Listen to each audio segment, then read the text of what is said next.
Shri Radha Gokulanand ki jai, Shri Sita Ram Lakshman Hanuman ki jai, Shri Gauranitai ki jai, Srila Prabhupada ki jai.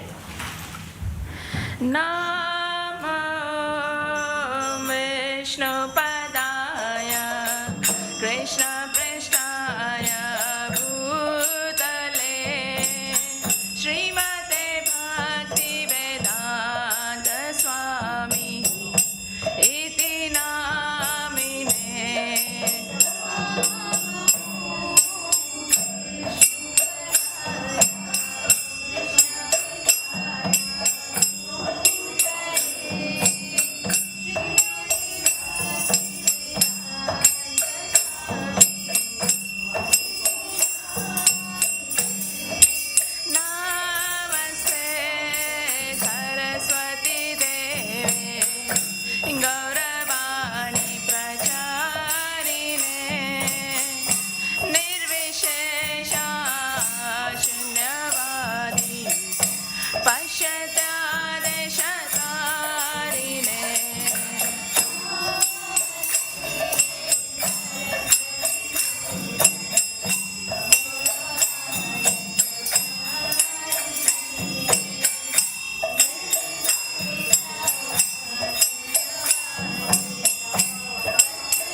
Krishna, Hare Hare, Hare Ram, Ram Ram, Hare Hare.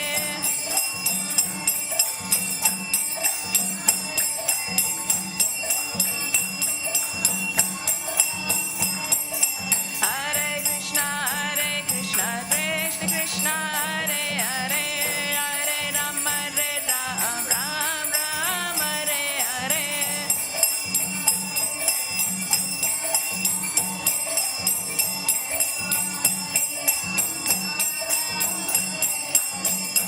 Hare Krishna,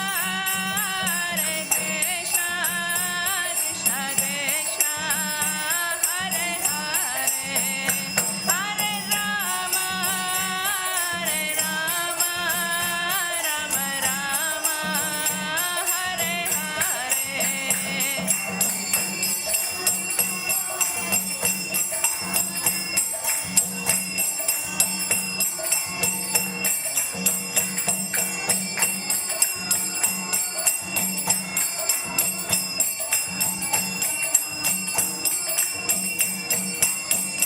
Hare Krishna, Krishna Krishna, Hare Hare, Hare Rama, Rama Rama, Hare Hare.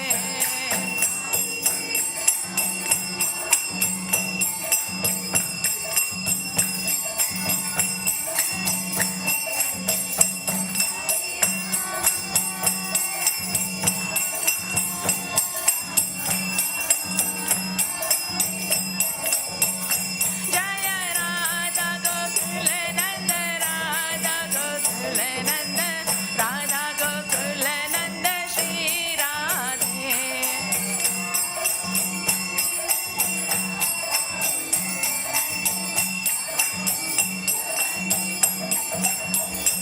Jaya Radha Gokula Nanda, Radha Gokula Nanda, Radha Gokula Nanda, Shri Radhe.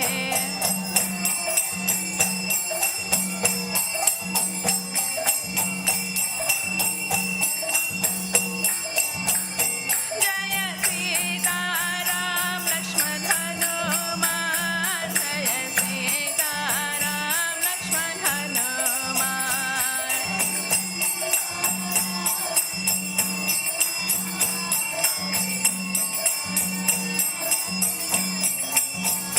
Jaya Gauranitai, Gauranitai, Gauranitai, Jaya Gauranitai.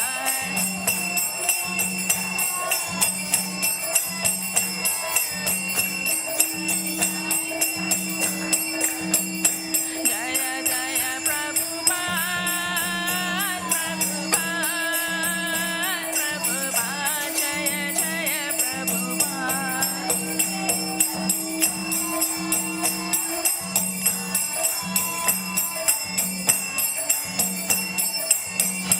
Nitai Gaura Hari Bol, Hari Bol, Hari Bol, Nitai Gaura Hari Bol.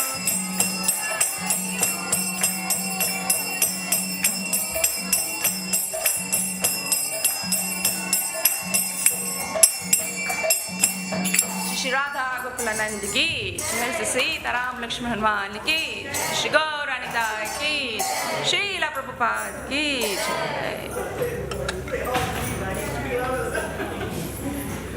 Jai Om Vishnupad Paramhansa Prayukacharya Astatar His Divine Grace A.C. Bhaktivedanta Swami Srila Prabhupada ki Jai Anant Koti Vaishnav Vrind ki Jai Namacharya Shri Haridas Thakur ki Jai प्रेम से कहो श्री कृष्ण चैतन्य प्रभु नित्यानंद श्री अवधेत गदाधर शिव शादी गौर भक्त वृंद की जय श्री श्री राधा कृष्णा गोप गोपीनाथ श्याम कुंड राधा कुंड गिरिवर्धन की जय श्री वृंदावन धाम की जय श्री मायापुर नवदीप धाम की जय श्री द्वारिकापुरी धाम की जय श्री जगन्नाथपुरी धाम की जय श्री अयोध्यापुरी धाम की जय श्री श्री गंगा माई यमुना माई तुलसी देवी भक्ति देवी की जय Samvit Gaur Bhakta Vrind Ki Jai, Nitai Gaur Premanande Hari Bol. All glories to the assembled devotees, Hare Krishna.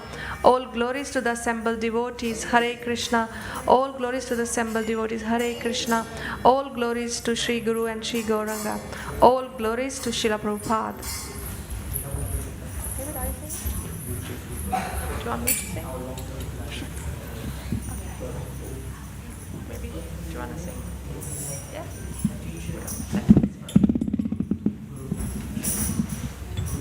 Thank you.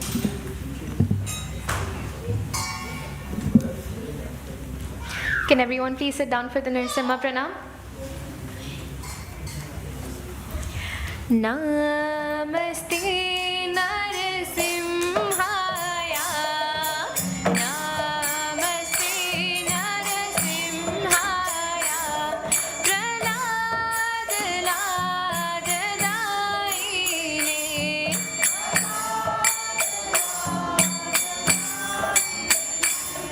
Hiranyakashipurvakshaha.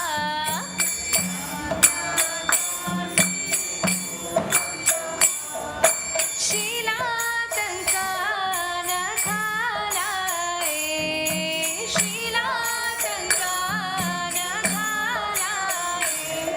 Ito Narasimho Parato Narasimho.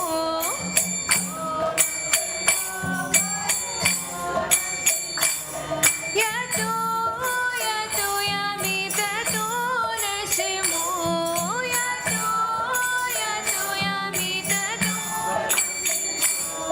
Bahir Narasimho, Hridaye Narasimho.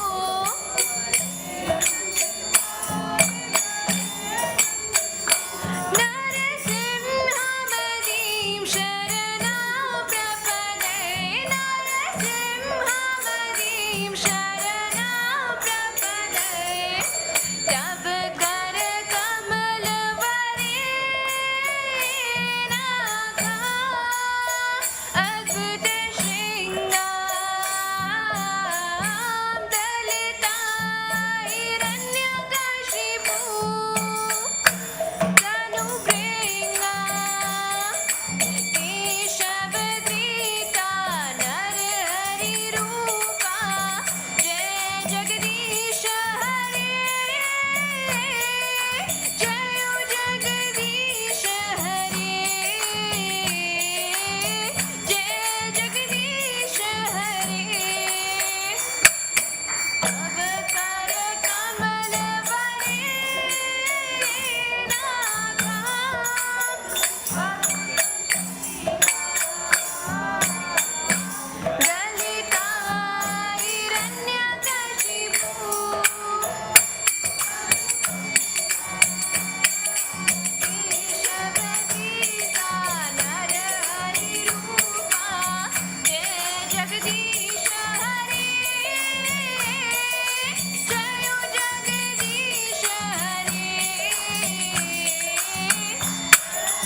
Hare Krishna.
Hare Krishna Krishna Krishna Hare Hare, Hare Ram Ram Ram. Hare Krishna Krishna Krishna Hare Hare, Hare Ram Ram Ram. Hare Krishna Krishna Krishna Hare Hare, Hare Ram Ram Ram. Hare Krishna Krishna Krishna Hare Hare, Hare Ram Ram Ram. Hare Krishna Krishna Krishna Hare Hare, Hare Ram Ram Ram. Hare Krishna Krishna Krishna Hare Hare, Hare Ram Ram Ram. Hare Krishna Krishna Krishna Hare Hare, Hare Ram Ram Ram. Hare Krishna Krishna Krishna Hare Hare, Hare Ram Ram Ram. Hare Krishna Krishna Krishna Hare Hare, Hare Ram Ram Ram. Hare Krishna Krishna Krishna Hare Hare, Hare Ram Ram Ram. Hare Krishna Krishna Krishna Hare Hare, Hare Ram Ram Ram. Hare Krishna Krishna Krishna Hare Hare, Hare Ram Ram Ram. Hare Krishna Krishna Krishna Hare Hare, Hare Ram Ram Ram. Hare Krishna Krishna Krishna Hare Hare, Hare Ram Ram Ram. Hare Krishna Krishna Krishna Hare Hare, Hare Ram Ram Ram. Hare Krishna Krishna Krishna Hare Hare, Hare Ram Ram Ram. Hare Krishna Krishna Krishna Hare Hare, Hare Ram Ram Ram.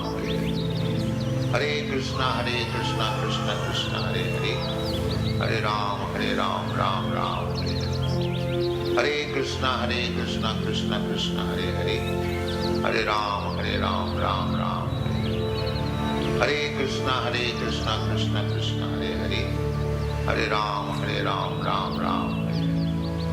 Hare Krishna Krishna Krishna Hare Hare, Hare Ram Ram Ram. Hare Krishna Krishna Krishna Hare Hare, Hare Ram Ram Ram. Hare Krishna Krishna Krishna Hare Hare, Hare Ram Ram Ram. Hare Krishna Krishna Krishna Hare Hare, Hare Ram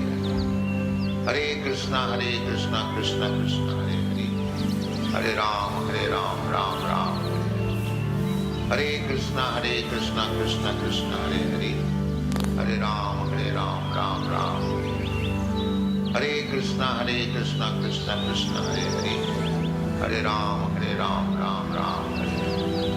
Hare Krishna Krishna Krishna Hare Hare, Hare Ram Ram Ram. Hare Krishna Krishna Krishna Hare Hare, Hare Ram Ram Ram. Hare Krishna Krishna Krishna Hare Hare, Hare Ram Ram Ram. Hare Krishna Krishna Krishna Hare Hare, Hare Ram Ram Ram. Hare Krishna Krishna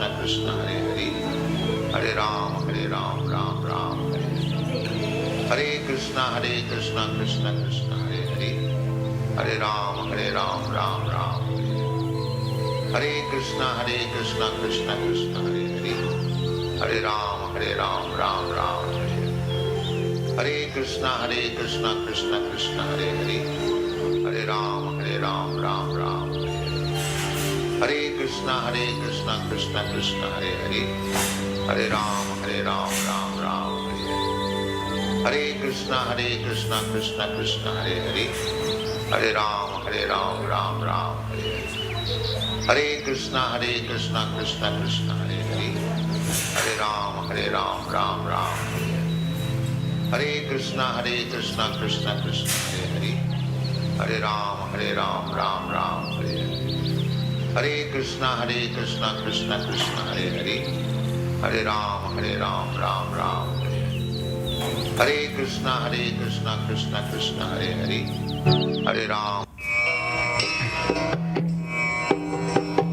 Vandeham Shri Guru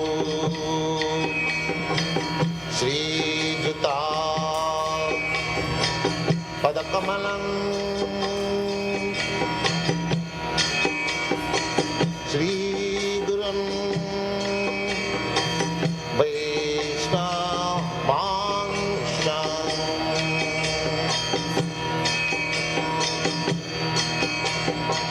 Sri Rupam Chakrajatam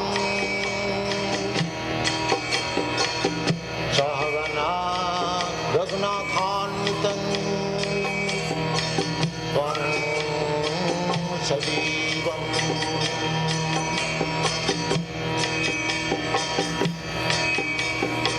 Sadvaitam Savadhutam Parijana Sahitam Krishna Chaitanya Devam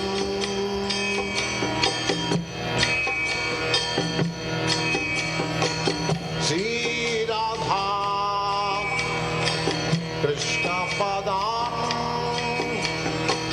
Sagana Lalita Sri Vishakhanitanscha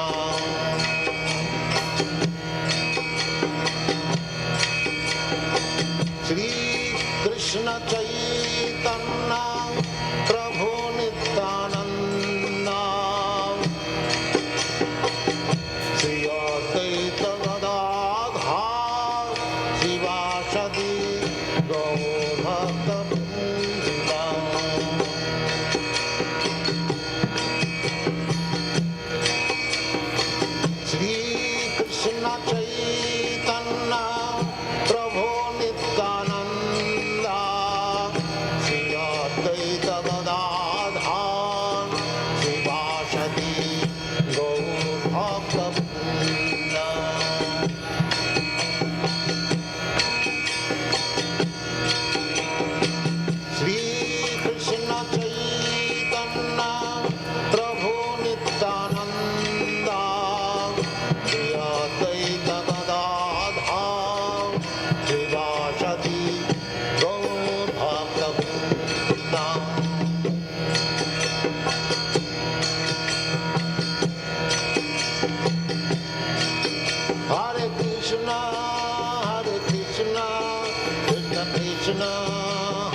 Vande Guru Nishabhaktan Ishamisha Vatarakan Tat Prakasham Shatat Shakti Krishna Chaitanya Samjnakam Vande Shri Krishna Chaitanya Nityananda Sahoritao Gauraraya Pushpavanta Chitrao Shanda Tamonudao Yaradvaitam Brahmopanishadi Tarapyasya Tanabha Ya Atmantaryami Purushi Iti Sosyam Shavibhava Sharashvaryai Purno Yaiha Bhagavan Sasvayamayam Nachaitanyat Krishna Jagati Paratatvam Paramiha Anarpitacharim Chirat Karunaya Vatirna Kalau Samarpayitu Munatojvalarasam Swabhakti Shriyam Hari Purata Sundara Dyuti Karambasandipita Sada Hridaya Kandare Spuratuva Shachinandana Radha Krishna Pranay Vikritir Hladini Shakti Rasmad Ekatmana Vapi Bhuvipura Deha Bedam Gatau Tau Chaitanyakyam Prakatamaduna Tadvayam Chaikyamaptam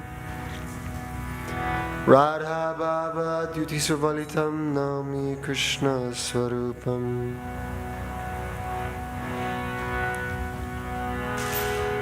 Shri Radhaya Pranaya Mahima Kittisho Eva Svadyoyena Adbhuta Madhurima Kiddishova Maria Saukyam Chasya Maranabhavata Kiddisham Veti Lopat Tadbhavadhya Samajani Shachi Garbha Sindhau Harindu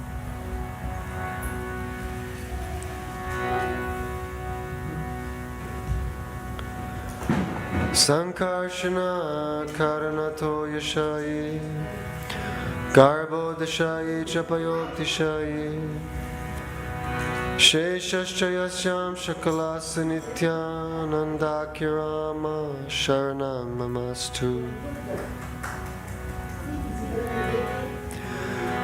Mayatite Vyapivaya Kuntaloke Purnashvarye Shri Chaturvyuhamadhye Rupam Yasyodbhati Sankarshanakyam Tam Shri Nityananda Ramam Prapadye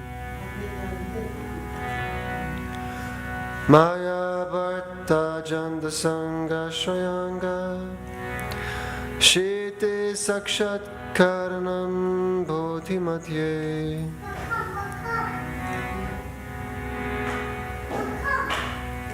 Maya Bharta Janda Sangha Shayanga Shete Sakshat Karanam Bodhi Madhye Yasyakam Shashri Pumanari Devas Tam Shri Nityananda Ramam Prapadye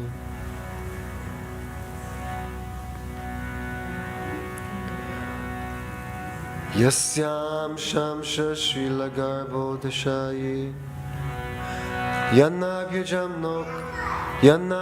Loka Sanghatanalam Loka Sashtu Sutikadhamatatus Tam Shri Nityananda Ramam Prapadye Yasyam Sham Sha Paratma Kilanam Poshta Vishnur Bhakti Tugtapti Shayi Kshani Bharta Yatkala Sopyanantas Tam Shri Nityananda Ramam Prapadye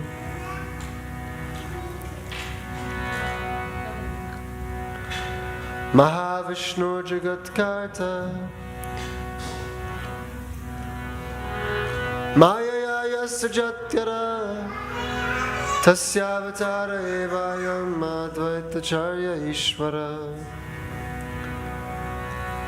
Advaitam Harina Advaitat Acharyam Bhakti Samshanat Bhaktavataram Ishamtam Advaitacharya Ashraye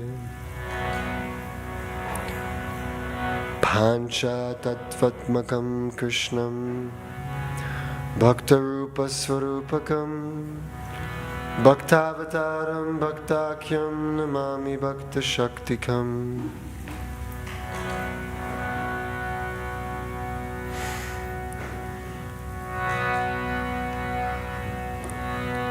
Jayatam Suratao Pangoa Mama Mandamatergati Matsarvasvaparam Bhojao Radhamadana Mohano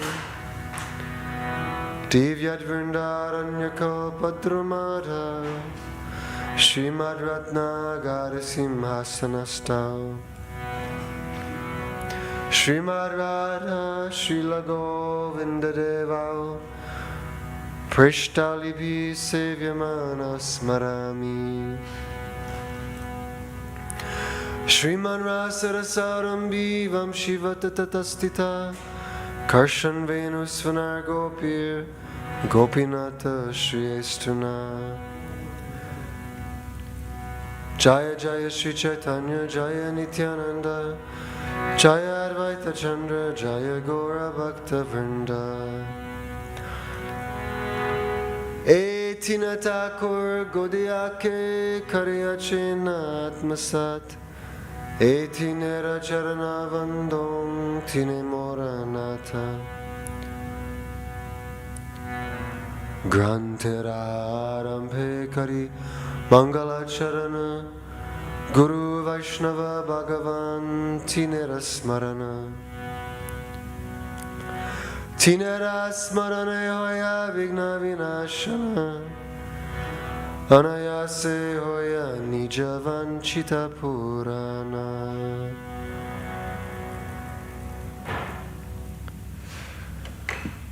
Jaya Shri Krishna Chaitanya Prabhu Nityananda Shri Advaita Gadadhar Shri Vasari Gaura Bhakta Vrinda Hare Krishna Krishna Krishna Hare Hare Hare Rama Rama Rama Hare Hare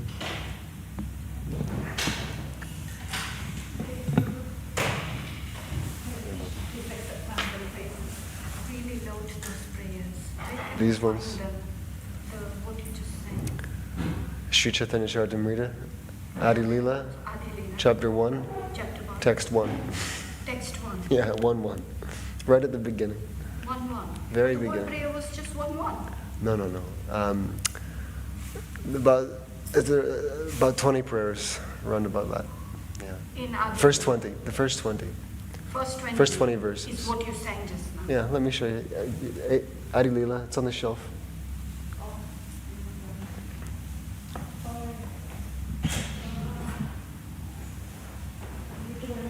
It's okay, I'll get it. Here.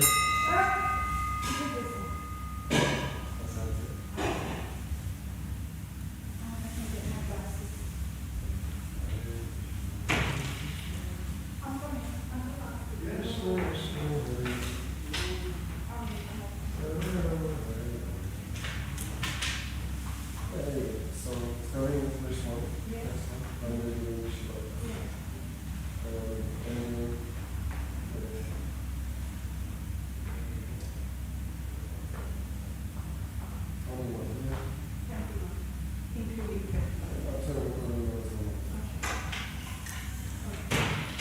Yeah, we do sing, but I didn't realize there was the same marks. I think one of them I recognized, but I didn't realize all of it what you were. Yeah. Some of it I remember. Because I sing in a different way, I'm like, Sure. okay, thank you. Yeah. Very good. So nice. Thank you. And if you can do nothing else, like I you should just change the prayers because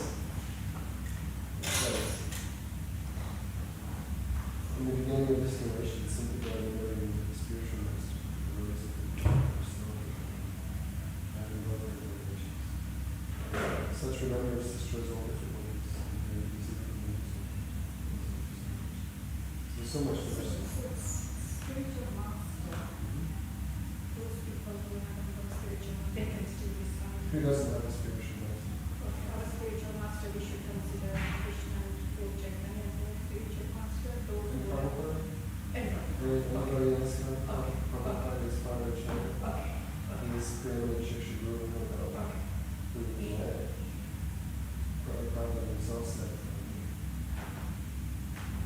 one of Prabhupada's disciples asked him, can a Christian in this age not a spiritual master go back and go to God? So Prabhupada's immediate reply was, why do you say not a spiritual master? So if you read the Bible, then you follow Jesus' instructions. Yes. So how can you say without spiritual master? Spiritual master is eternal. Yeah. So ultimately Krishna is the spiritual master. He manifests the form of the spiritual master according to the requirement of the disciple. So yes, we know that we're going to have to be physically present to Shiksha Guru. That's one thing. But when we have the value of the spiritual master, and so the mercy of the spiritual master is available. Prabhupada says Krishna manifests as the spiritual master inside and outside. Outside, he manifests as the spiritual master in the shape of the scriptures. Same person, the initiator. So I never have the initiator. I never know who's a standard. I have many standards in the world. But I have the scriptures, and the scripture being explained by Krishna's devotee. So, the Prabhupada says, scripture is the manifestation of the external spiritual master. So everyone wants to help. So anybody, of course, can chant this and get very benefit. And by doing so, you may continue to do something wonderful. Krishna will send Prabhupada to the proper, physical manifest spiritual master. So anyone can send this prayers. Of course, just like anybody can chant Hare Krishna.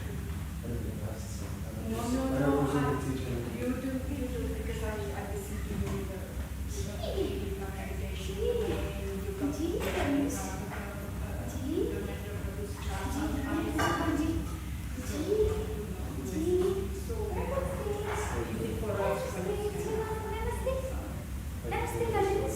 Really appreciate the lesson.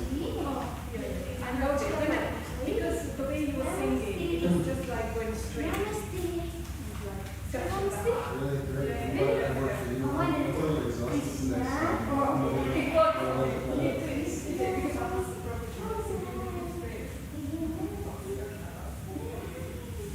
Thank you so much. And you do. Hare Krishna.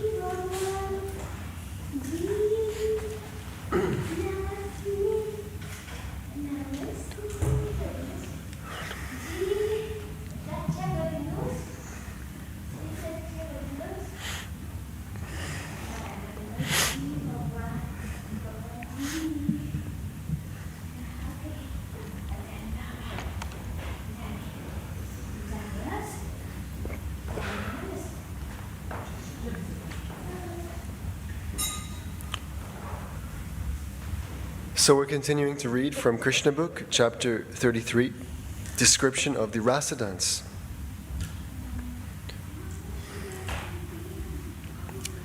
And yesterday we were hearing how hearing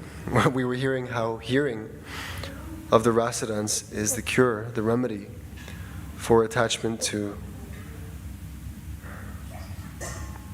sex desire. Srila Prabhupada writes, in the second canto of Srimad Bhagavatam, Maharaj Parikshit also explains that the pastimes and activities of Lord Krishna are medicine for the conditioned souls. If they simply hear about Krishna, they become relieved of the material disease. They are addicted to material enjoyment and are accustomed to reading sex literature. But by hearing these transcendental pastimes of Krishna with the gopis, they will be relieved of material contamination. How they should hear and from whom is also explained by Shukadeva Goswami. The difficulty is that the whole world is full of Mayavadis, and when they become professional reciters of Srimad Bhagavatam, and when people without knowing the effect of the Mayavad philosophy hear from such persons, they become confused. Discussion of the Rasa Lila among people in general is discouraged because they are affected by the Mayavada philosophy. But if one who is advanced explains and people hear from him, certainly the hearers will be gradually elevated to the position of Krishna consciousness and liberated from materially contaminated life. So the problem is not hearing or discussing the Rasa Lila. The problem is discussing it among those who are affected by Mayavada philosophy. That will do no good to anybody. The Mayavadis have an incorrect understanding. They take Krishna's pastimes with the gopis to be mundane. And therefore, what is the value of hearing talks about Krishna if the speaker does not believe in Krishna? If the speaker does not accept and have faith that Krishna and Krishna's pastimes are all transcendental and have nothing to do with material affairs. There is no use to hear from such a speaker. But Prabhupada makes it clear here that if one who is advanced explains and people hear from him, right? So Prabhupada has explained in this book Krishna, and people have the opportunity to hear from Prabhupada in this book, then certainly the hearers, right, those hearers who get to hear such a devotee of the Lord, they will gradually be elevated to the position of Krishna consciousness and liberated from materially contaminated life. So hearing of these pastimes should be done. But they should be done by hearing from someone who is advanced, who is a devotee of Krishna, and who knows the actual position of Krishna and everything else. Srila Prabhupada continues here. Another important point is that none of the gopis who danced with Krishna were in their material bodies. They danced with Krishna in their spiritual bodies.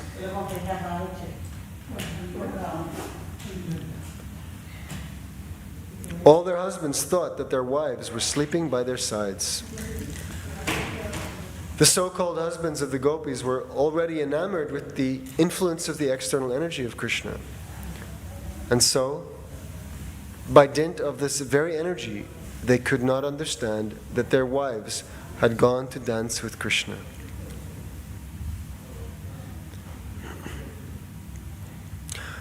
What then is the basis of accusing Krishna of dancing with others' wives?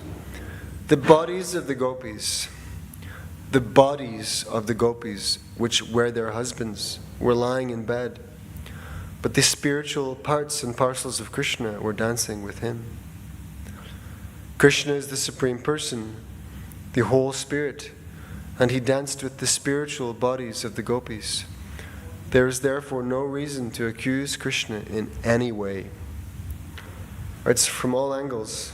Yesterday we mentioned, from the angle of Krishna being the supreme proprietor and enjoyer of all entities, all energies. And therefore, if he wants to dance with his gopis, who has the right to criticize him? And from this other perspective, if one does not like the fact that Krishna was dancing with others' wives, well, the bodies of the gopis were lying next to their husbands. In their spiritual bodies, they went to Krishna. Right, it's very explicit here. None of the gopis who danced with Krishna were in their material bodies. They danced with Krishna in their spiritual bodies. All their husbands thought that their wives were sleeping by their sides. The so-called husbands of the gopis were already enamored with the influence of the external energy of Krishna. So by dint of this very energy, they could not understand that their wives had gone to dance with Krishna. The bodies of the gopis, which were their husbands, were lying in bed. Right? The husband may claim to possess the body of the wife. Of course, all bodies belong to Krishna ultimately. He is the supreme possessor, proprietor.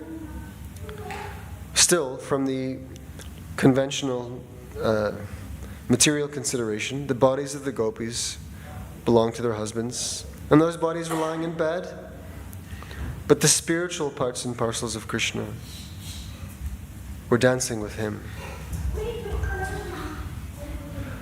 Krishna is the Supreme Person, the whole Spirit, and he danced with the spiritual bodies of the gopis. Therefore, there is no reason to accuse Krishna in any way. After the rasa dance was over, the night of Brahma, a very, very long period, as mentioned in the Bhagavad Gita, turned into the Brahma Muhurta. The Brahma Muhurta takes place about 1.5 hours before sunrise. It is recommended that one should rise from bed at that time and, after finishing daily ablutions, take to spiritual activities by performing Mangala Arati and chanting the Hare Krishna mantra. This period is very convenient for the execution of spiritual activities.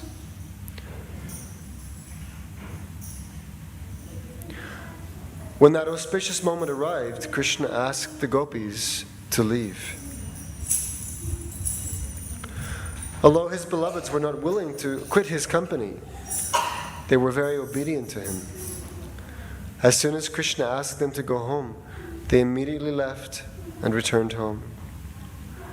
Shukadeva Goswami concludes this episode of the Rasa Lila by pointing out that if a person hears from the right source about the pastimes of Krishna, who is Vishnu himself, and the gopis, who are expansions of his energy, then he will be relieved of the most dangerous type of disease, namely lust.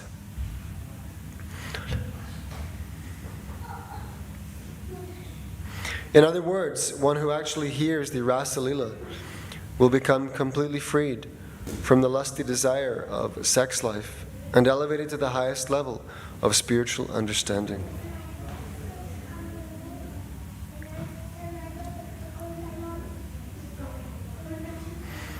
Generally, because they hear the Rasa Lila from Mayavadis and they themselves are Mayavadis, people become more and more implicated in sex life. The conditioned soul should hear the Rasa Lila dance from an authorized spiritual master and be trained by him so that he can understand the whole situation. Thus one can be elevated to the highest standard of spiritual life. Otherwise, one will be implicated. Material lust is a kind of heart disease, and to cure the material heart disease of the conditioned soul, it is recommended that one should hear, but not from the impersonalist rascals. If one hears from the right sources, with right understanding, then his situation will be different.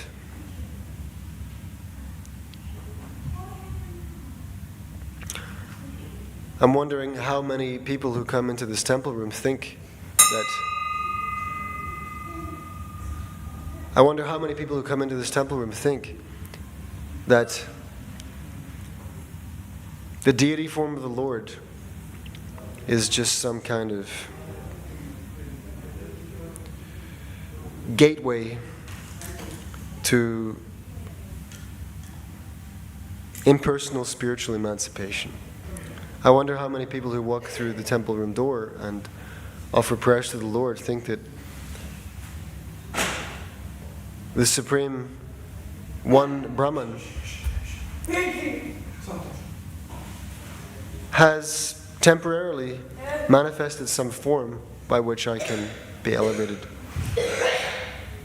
I wonder, I suspect many may think like that. But the proper understanding is that Krishna's form is eternal, transcendental.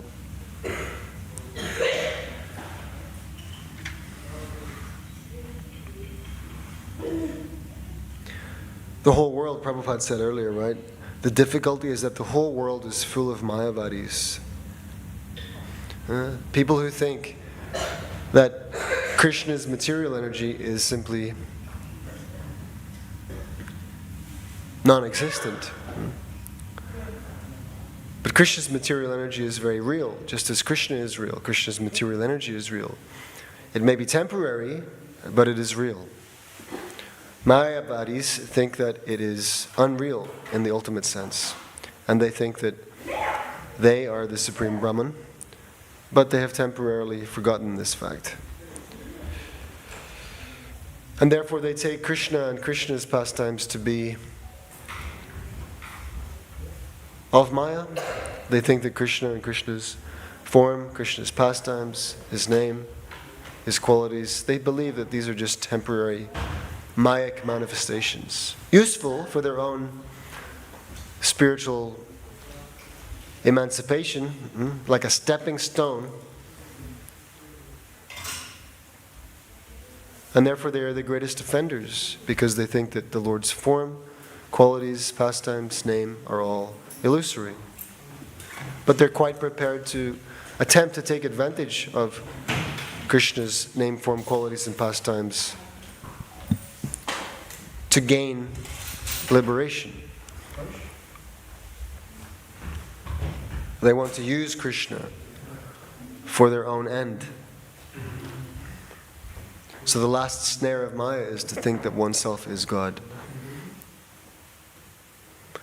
And therefore, such Mayavadis cannot be cured of the disease of lust by this Mayavadic interpretation, hearing and talking of Krishna's pastimes with the wrong understanding. They must hear from one who actually knows things as they are. Material lust is a kind of heart disease, and to cure the material heart disease of the conditioned soul, it is recommended that one should hear, but not from the impersonalist rascals. If one hears from the right sources with right understanding, then his situation will be different. So we're so fortunate that Srila Prabhupada has written this book for us to hear.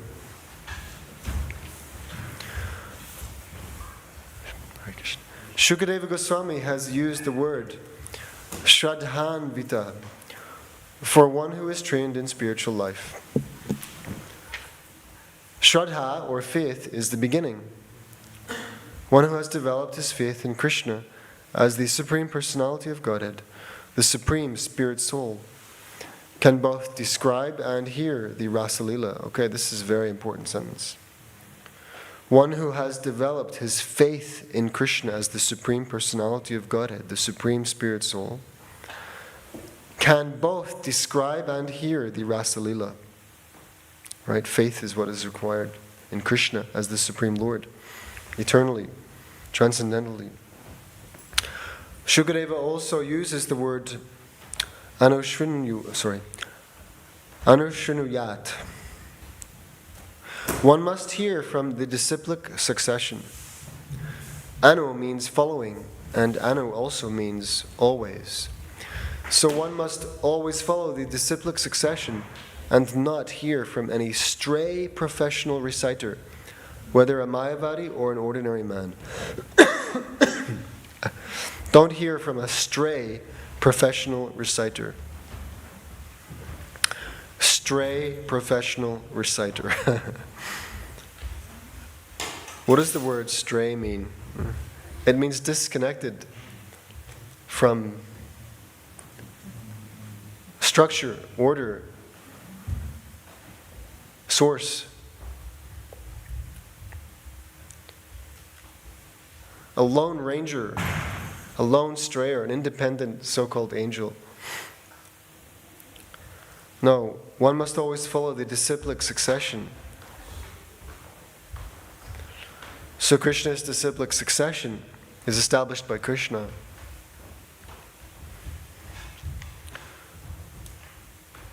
In ISKCON, of course, we understand that we are coming in the disciplic succession from Lord Brahma. Right? We are called the Brahma, Madhva, Gaudiya disciplic succession, Sampradaya. One must take shelter of a bona fide Sampradaya in order to come to Krishna. Disciplic succession. So Srila Prabhupada is coming in disciplic succession, and he is delivering to us the disciplic conclusions. And we simply have to accept them. That will benefit us, because those conclusions are authorized. They are coming from Krishna through the medium of Krishna's disciplic succession. Transparently. That is the purpose of the disciplic succession. So the Lord says in the Bhagavad Gita that in the course of time the succession was broken. Yogo nashta parantapa. He tells Arjuna. Vivasvan manave praha manuri kshvakave bravit.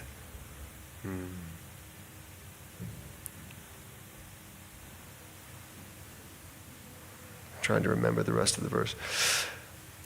Krishna delivered the supreme science, as he does from millennium to millennium.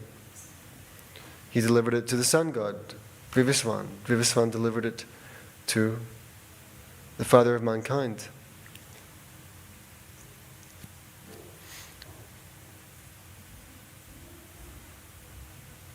Manu delivered it to Ikshvaku. And in this way the succession comes down. But in course of time, if the succession is broken, then it is necessary to re-establish the disciplic succession, as Krishna did when he spoke to Arjuna. So the disciplic succession ultimately means that unbroken succession that arrives with us and originates with Krishna.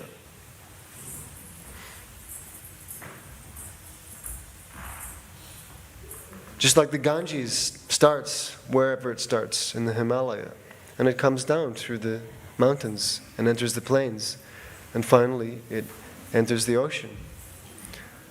And if that Ganga is, if the channel carrying that water is unobstructed, then we receive the water so many miles away. Same water. So Krishna's message comes to us through disciplic succession. And that disciplic succession is not narrow. There are 4 sampradayas, 4 bona fide Vaishnava sampradayas, coming from Lord Brahma, Lord Shiva, Lakshmi Devi, and the 4 Kumaras. All of these personalities disseminate Krishna's message. Just like a river may have many tributaries, many small streams reaching many different places. So Krishna's message reaches many different places and many different people through different proper channels. Proper channels.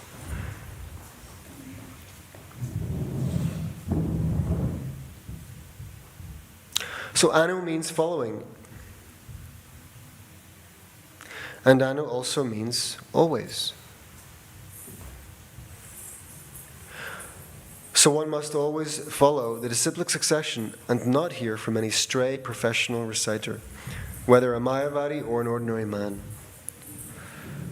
Anushrunuyat means that one must hear from an authorized person who is in the disciplic succession and is always engaged in Krishna consciousness. When a person hears the Rasa Lila in this way, the effect will be sure. He will be elevated to the highest position of spiritual life. So again, we're so fortunate that Srila Prabhupada has left us these books. Ideally, we would want to hear such a message directly from the lips, from the mouth of such a self-realized person. We want to hear that sound vibration. But if we're in a position that we cannot directly hear that sound vibration, then at least we can read the words left to us by such a person. There's no difference, Prabhupada himself said in a letter. Reading and hearing from a self-realized soul, there is no difference. But still, hearing directly the sound vibration from the realized person, that is still more effective, better. So if one can get such association and hear directly the sound vibration, that is the best. But even if one does not have that, one can read the words left by such a person and still be immensely benefited. So no need to lament. Simply take the book and hear from the proper person in the book. And Krishna will one day give us the association of such a completely self-realized soul.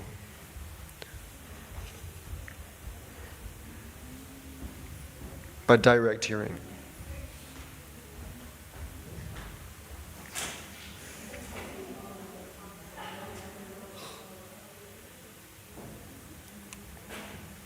But again, there's no difference between the spiritual master and the spiritual master's instructions, his Vani.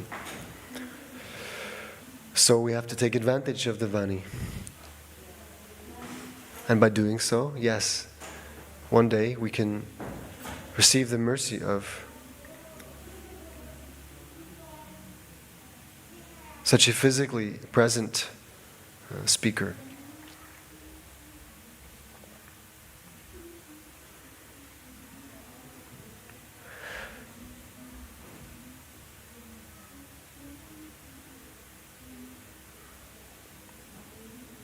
Okay.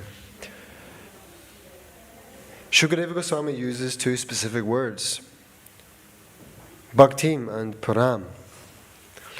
Bhaktim Param means execution of devotional service above the neophyte stage. Those who are simply attracted to temple worship but do not know the philosophy of bhakti are in the neophyte stage. That sort of bhakti is not the perfectional stage. The perfectional stage of bhakti, or devotional service, is completely free from material contamination. The most dangerous aspect of contamination is lust or sex life. Bhaktim Param, devotional service, is so potent that the more one advances in this line, the more he loses his attraction for material life. One who is actually deriving benefit from hearing the Rasalila dance surely achieves the transcendental position. He surely loses all traces of lust in his heart.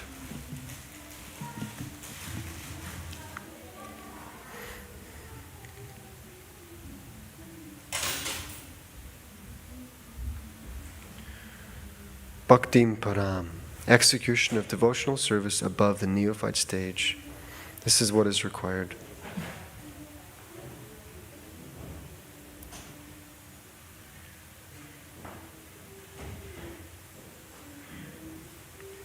So that means that we have to rise above the neophyte platform, the Kanishta platform. We have to come to the Madhyama platform. And the Madhyama platform, if we take the implication from the sentence here, how does Prabhupada describe in this paragraph the neophyte platform? He says, they are simply attracted to temple worship but do not know the philosophy of bhakti. So it is incumbent upon one who wants to make real progress to know the philosophy of bhakti. Then one can come to the Madhyama stage. Madhyama means he, she makes friends with devotees. They worship the Supreme Lord and they avoid the inimical. They're not simply concerned with the deity of the Lord, but they're also very much concerned with making friendship with Krishna's devotees and giving up all envy of others.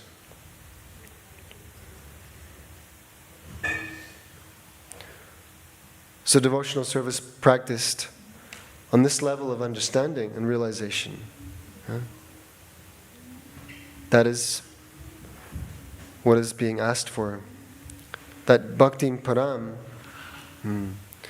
Bhakti in Param devotional service is so potent that the more one advances in this line, the more he loses his attraction for material life.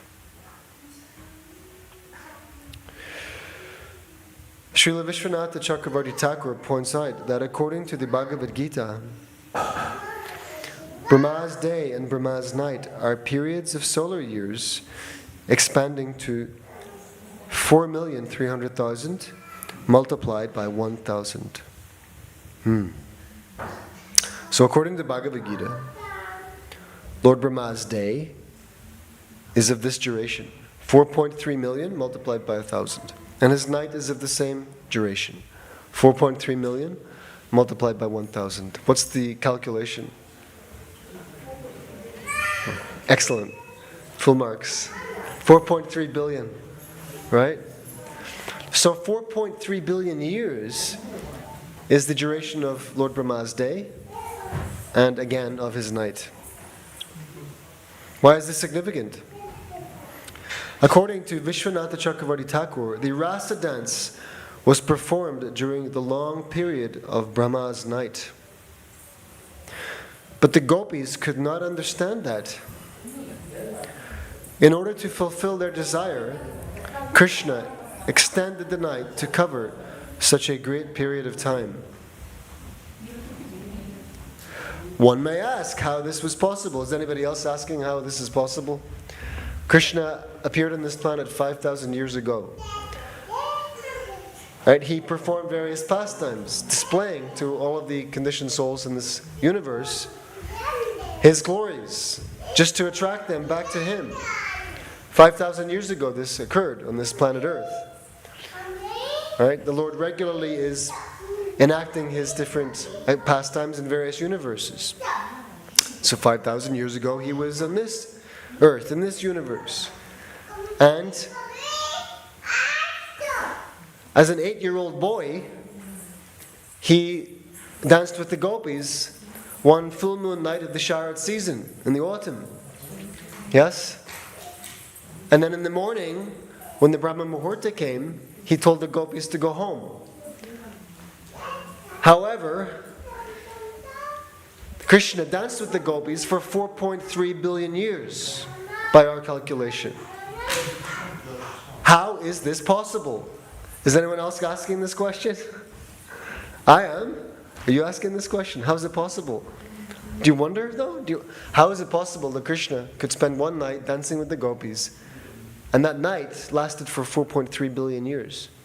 Don't you think that's a pertinent question? Yeah? I mean, if we're not asking this question, then what are we hearing? Are we paying attention? Yeah? If we're paying attention, we should be asking, how is it possible that Krishna danced with the gopis during one night, and that night was extended to 4.3 billion years? I want to know the answer. Who else wants to know the answer? Anyone wants to know the answer? Yeah? Raise your hand if you want to know the answer. Okay, good. At least 4 of us, 5 of us want to know the answer. Okay, 6, 7, 8. Okay. Thank you. So, Krishna extended the night to cover such a great period of time. One may ask how this was possible.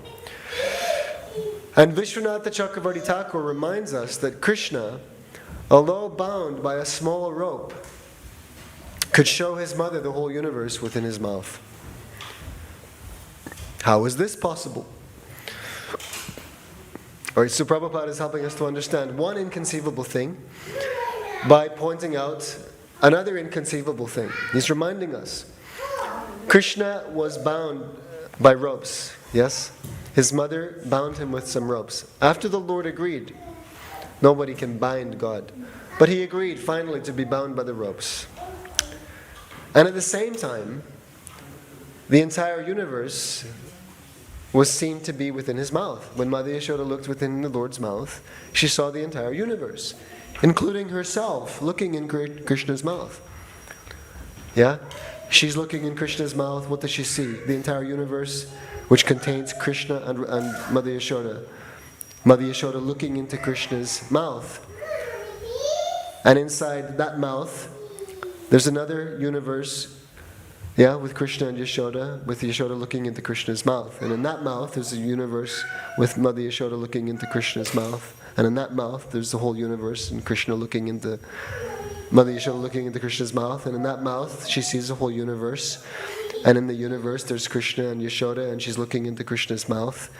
And in that mouth, you see the whole universe, and including herself and Krishna, and she's looking into Krishna's mouth. And in that mouth, she sees the whole universe, including herself and Krishna, and she's looking into Krishna's mouth. And in that mouth, do I need to keep going? Right? He's infinite. There's no beginning and no end. I think in math, there's a concept known as fractals.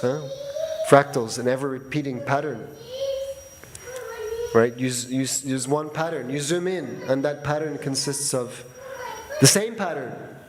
And you zoom in on one part, and you look at that part, and it consists of the same pattern. And you zoom in on that little pattern that's part of the bigger pattern, and you see that the part is also made up of the same pattern.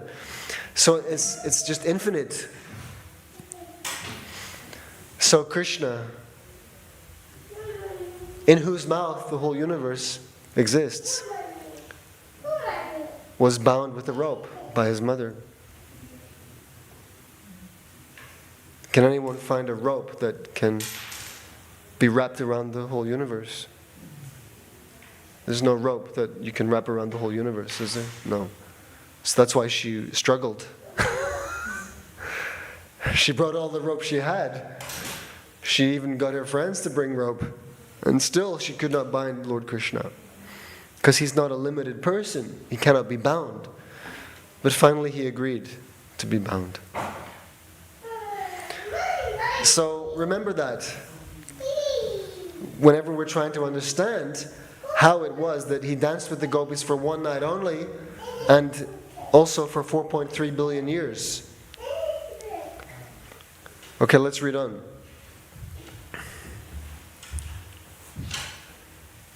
So, Vishwanath Chakravarti Thakur reminds us that Krishna, although bound by a small rope, could show his mother the whole universe within his mouth. How is this possible?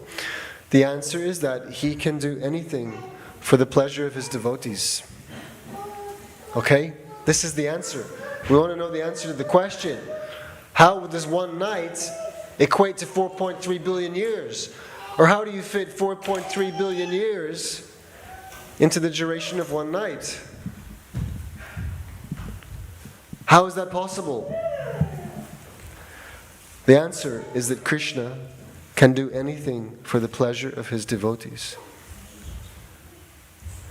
Similarly, because the gopis wanted to enjoy Krishna, they were given the opportunity to associate with him for a long period. This was done according to his promise.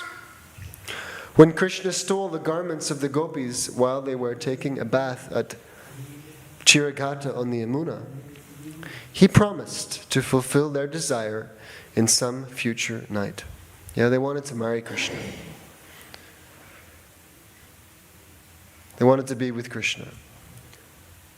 So the Lord made an arrangement whereby he promised to them that he would fulfill their desire. So he promised to fulfill their desire in some future night. In one night, therefore, they enjoyed the company of Krishna as their beloved husband. But that night was not an ordinary night. Can everybody concentrate okay? Yeah? Sorry. sometimes if adults are talking, it's like even more distracting. But if the kids are chirping, then everyone can kind of just go along with it. It's all right. I'm okay. But if anybody else has a problem concentrating, then they may have to play outside.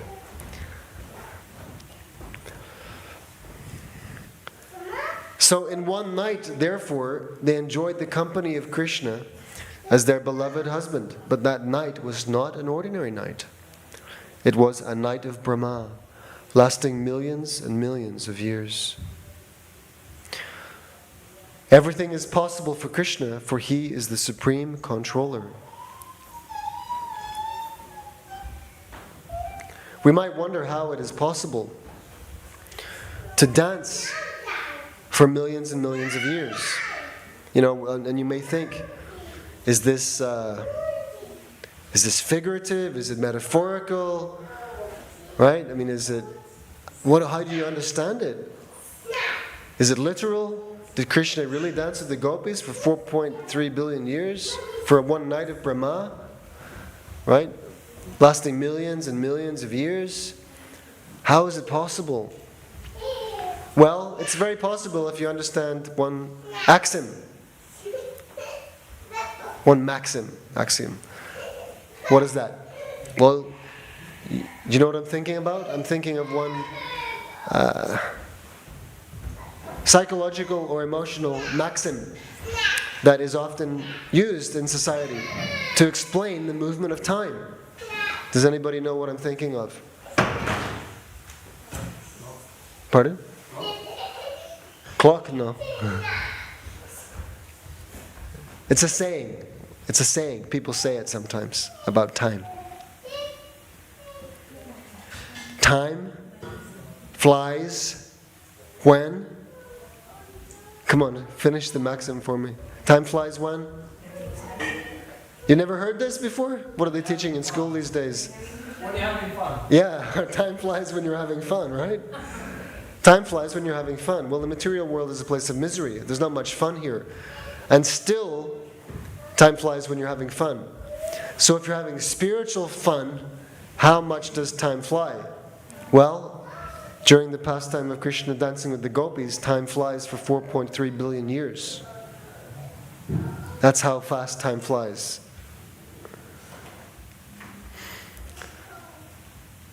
So although they were dancing for millions and millions of years, for them it was just like one regular 12 hours, or less. And conversely, when one is spiritually separated from Krishna and feeling the pain of that separation, as Lord Chaitanya did, he says that one moment is like 12 years. Every moment that passes, I'm like dying for 12 years. It's desperate. It feels like such a long time. You ever been really bored somewhere? And you're just, the hands of the second, the second hand of the clock just appears to be so slow. Yeah? Are we there yet? How long is this going to take? Right? Yeah? No? You ever felt like that in a car journey? Maybe. Yeah? Okay. How long is this going to take? So when you're not having fun, how fast does time go? It's really slow. Yeah? But when you're really having fun, well, wow, you can lose the whole day. You can just get lost. And like, 6 hours have gone by. Yeah? So the gopis were in transcendental bliss, dancing with Krishna. And millions of years passed. But it was just one night. So the answer to the question, how is it possible, is very simple. The answer is that Krishna can do anything for the pleasure of his devotees. If he can allow Mother Yashoda to see the universe in his mouth, yes, even while she's standing outside him, and both of them are within that universe. And if he can allow her to wrap a rope around him, while he himself is of unlimited dimension, if he can do that to please his devotee, then he can also compress 4.3 billion years into one night. And he can, or take it the other way, he can expand one night into 4.3 billion years. We may not understand it, but who says that we should? Right? Am I God? No. So why should I expect to be able to understand what God does? I'm a very, very limited creature. Does the little ant crawling across the floor understand what we're speaking about right now? Right? No. Its consciousness is more shrunken. In the higher planets, their consciousness is more expanded. They have greater intelligence, greater knowledge. Yeah? Compared to the demigods, we're probably like cavemen, or something. Or even more simple.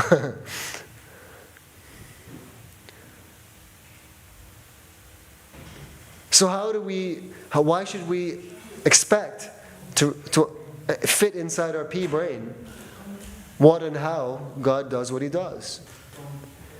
Some things we just have to accept. My Lord is amazing. Because there's no other way to grasp it. He's an unlimited person.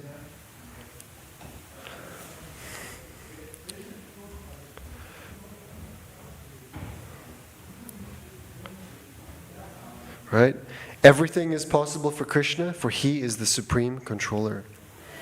So He can fit 4.3 billion years inside one night. He can expand one night into 4.3 billion years. And still for everybody else, it's just the next morning.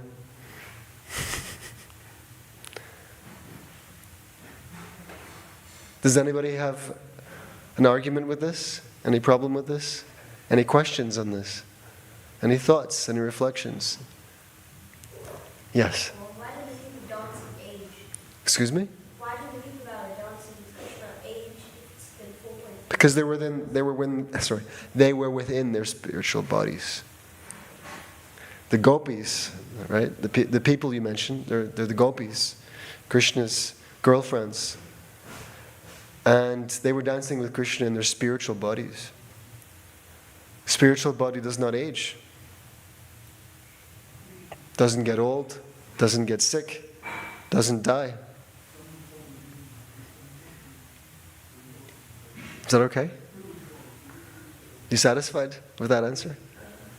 Yeah? Would you like a spiritual body? No. I saw the micro shake of the head. Would you like a body that doesn't get old, doesn't get sick?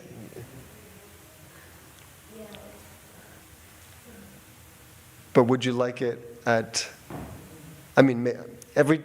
someone said to me the other week, when we're children, we can't wait to grow up. And when we're grown up, we wish we were kids again. Right? So maybe you wouldn't like to stay as you are right now forever. Maybe you want to grow up first. Maybe. What age would you like to stay at forever? What do you think?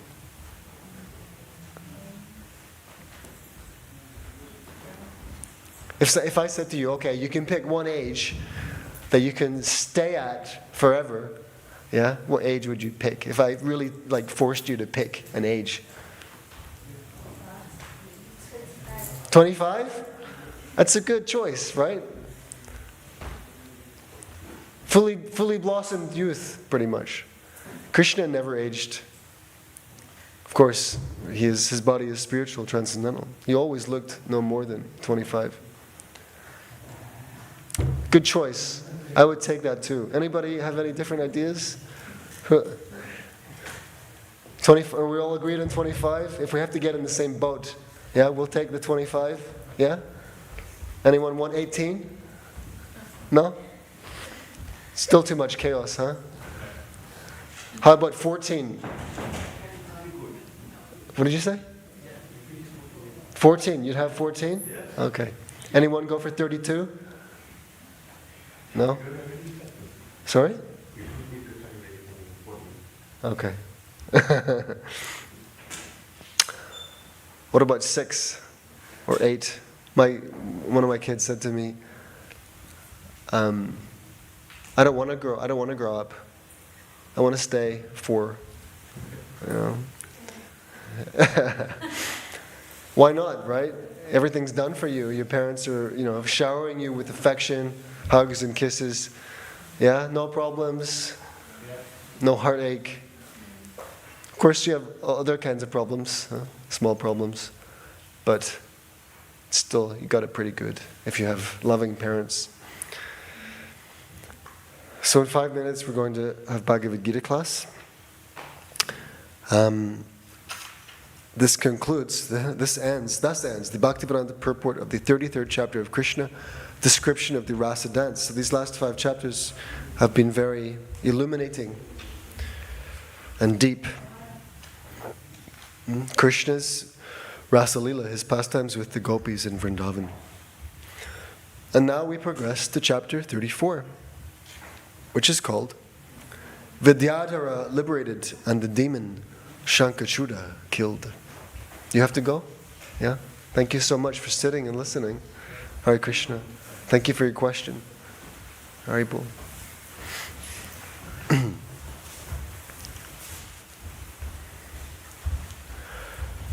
Once upon a time, the cowherd man of Vrindavana, headed by Nanda Maharaj, desired to go to Ambikavana to observe the Shivaratri ceremony.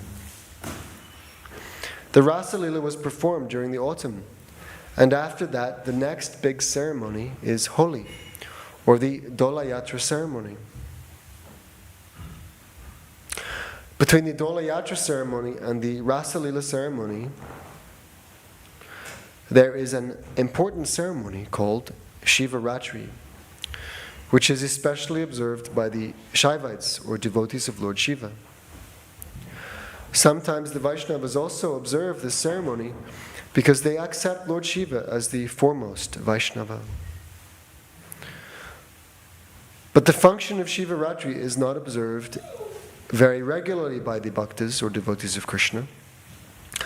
Under the circumstances, Srimad Bhagavatam states that Nanda Maharaj and the other cowherd man once upon a time desired.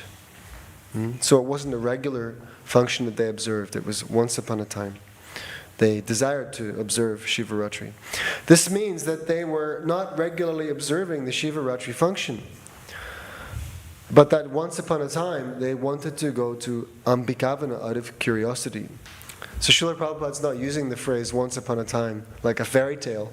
He's not saying that, this is some made up story. No. Once upon a time means at a particular point in time, okay?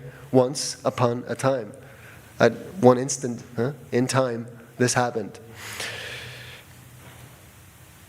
So they wanted to go to Ambikavana out of curiosity. Ambikavana is somewhere in Gujarat province, and it is said to be situated on the river Sarasvati.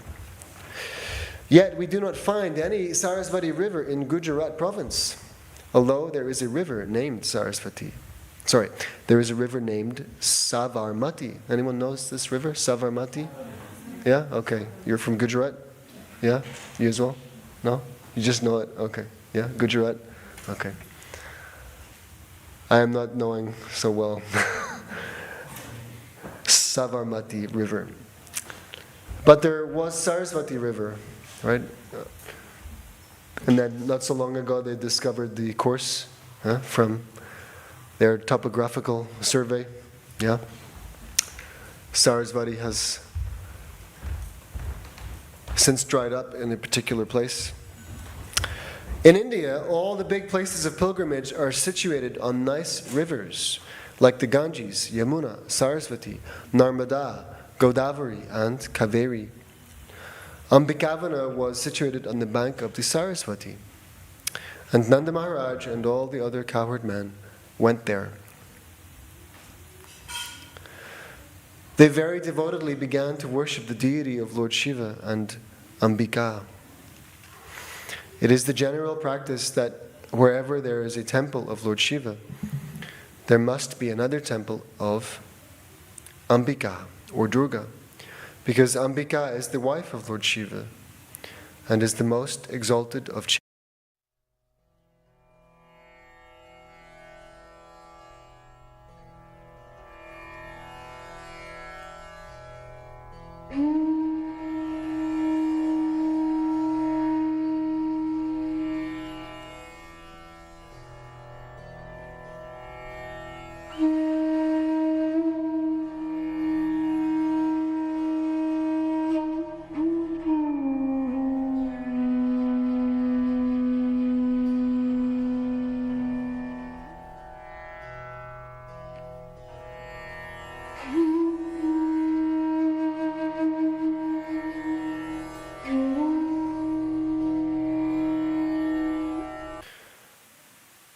The cowherd man from Vrindavana gave the Brahmanas cows decorated with golden ornaments and beautiful garlands. The Brahmanas are given charity because they are not engaged in any business profession. They are supposed to be engaged in Brahminical occupations as described in the Bhagavad Gita. Namely, they must be very learned and must perform austerity and penances. Yeah? So if we're accepting charity in the name of being a Brahmana, then we must be very careful that we are... Yes. It's 6. I got carried away and I missed looking at the clock. Are you giving class, Prabhu? No? Is the speaker here though? That's the question. Okay, yeah? He must be invisible. Okay? Okay, great. So we'll continue tomorrow. Hare Krishna Maharaj. No, we won't continue tomorrow. Tomorrow's Saturday. We'll continue later. Srila Prabhupada ki jai.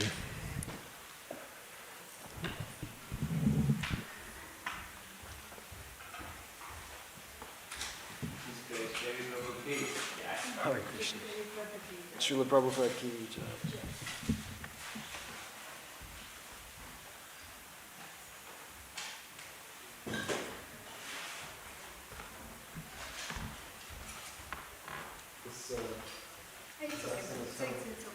Really okay. Thank you. I know it's okay, but I'm under orders.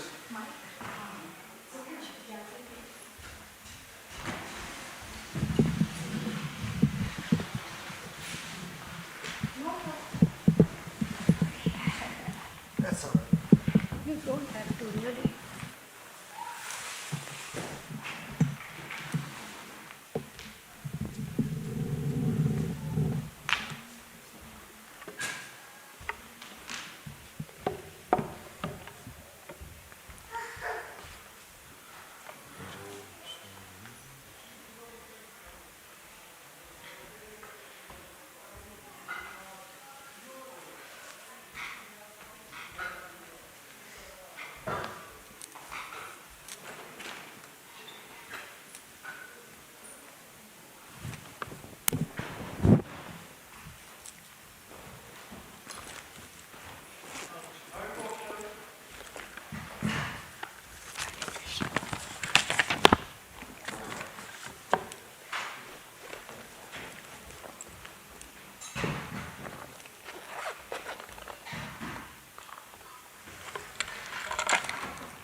No, you're good.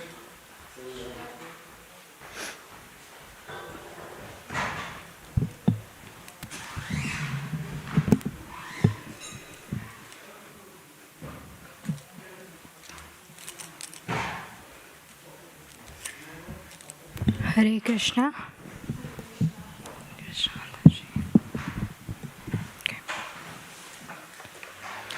जय राधा माधव कुंज बिहारी गोपीजनवल्लभ गिरिवरधारी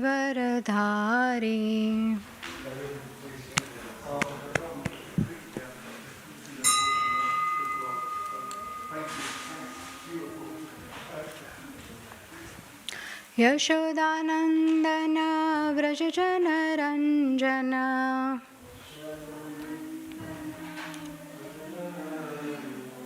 यशोदानन्दन व्रजजनरञ्जन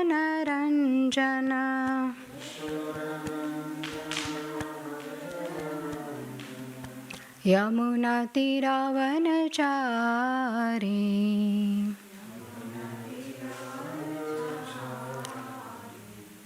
यमुनातिरावनचारी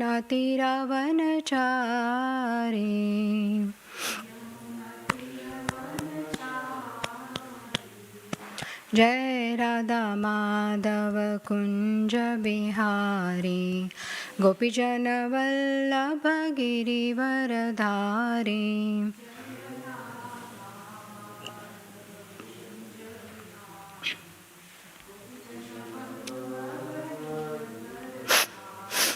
हरे कृष्णा कृष्णा कृष्णा हरे हरे हरे राम राम राम हरे हरे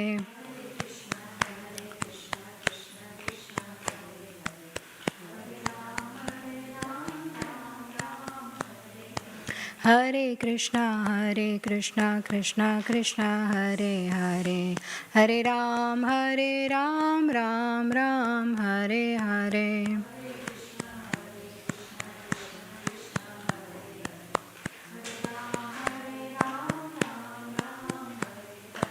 हरे कृष्णा कृष्णा कृष्णा हरे हरे हरे राम राम राम हरे हरे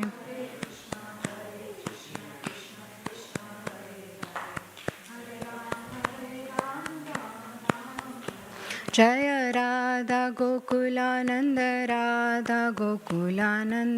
श्री राधे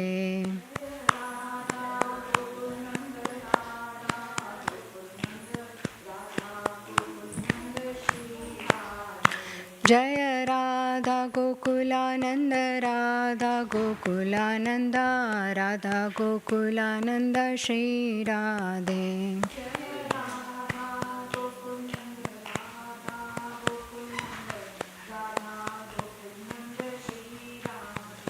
जय सीताराम लक्ष्मण हनुमान जय सीताराम लक्ष्मण हनुमान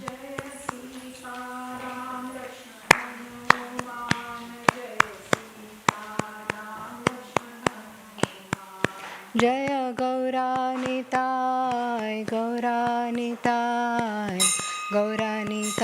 जय गौरानिताय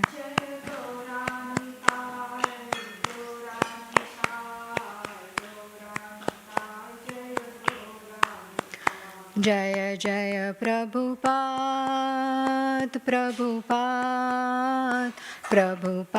जय जय प्रभुपाद जय जय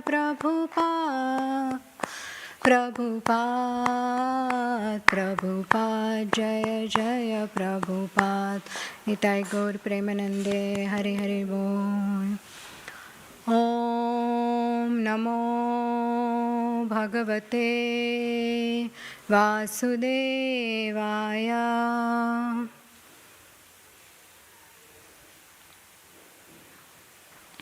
ओम नमो भगवते वासुदेवाय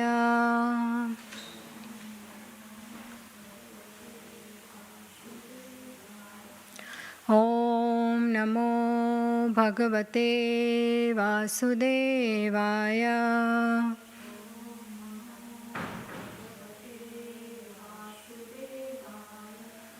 ओम ॐ अज्ञानतिमिरान्धस्य ज्ञानाञ्जनशलाकया चक्षुरुन्मिलितं येन तस्मै श्रीगुरुवे नमः।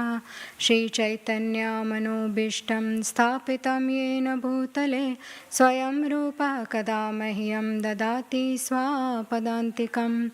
वन्देऽहं श्रीगुरो श्रीयुतपदकमलं श्रीगुरून् वैष्णवांश्च श्रीरूपं साग्रजातं सहगना रघुनाथान्वितं तं सजीवं साद्वैतं सावधूतं परिजनासहितं कृष्णचैतन्यदेवं श्रीराधा कृष्णपादान् सहगना ललिता श्रीविशाखान्वितंश्च। हे कृष्णा करुणा सिन्धो दीनबन्धो जगत्पते गोपेशा गोपिका कान्ता राधा कान्ता नमोऽस्तु ते। तप्तकाञ्चन गौराङ्गी राधे वृन्दावनेश्वरी वृषभानुसुते देवी प्रणमामि हरिप्रिये। वाञ्छाकल्पतरुभ्यश्च कृपासिन्धुभ्य एव च पतितानां पावनेभ्यो वैष्णवेभ्यो नमो नमः। जय श्री कृष्ण चैतन्य प्रभु नित्यानंद श्री अद्वैता गदाधर श्रीवासादि गौरभक्तवृंद। हरे कृष्णा कृष्णा कृष्णा हरे हरे हरे राम राम राम हरे हरे। मुखं करोति वाचालं पङ्गुं लङ्घयते गिरिं यत्कृपातमहं वन्दे श्रीगुरुदीनतारिणं परमानन्दमाधवं कृष्णचैतन्य ईश्वरम्। ॐ तत्सत्। Hare Krishna. We are reading from Bhagavad Gita, chapter 5, Karma Yoga, Action in Consciousness, and today's shloka is verse number 29, and it is the last shloka of this chapter. We will read the words together, and you would like to repeat after me. Bhoktaram yagna tapasam sarvaloka maheshwaram suhridam sarvabhutanam gnatva mam shantim richati. Bhoktaram yagna tapasam sarvaloka maheshwaram suhridam sarvabhutanam gnatva mam shantim richati. Bhoktaram yagna tapasam sarvaloka maheshwaram suhridam sarvabhutanam gnatva mam shantim richati. Bhoktaram, the beneficiary.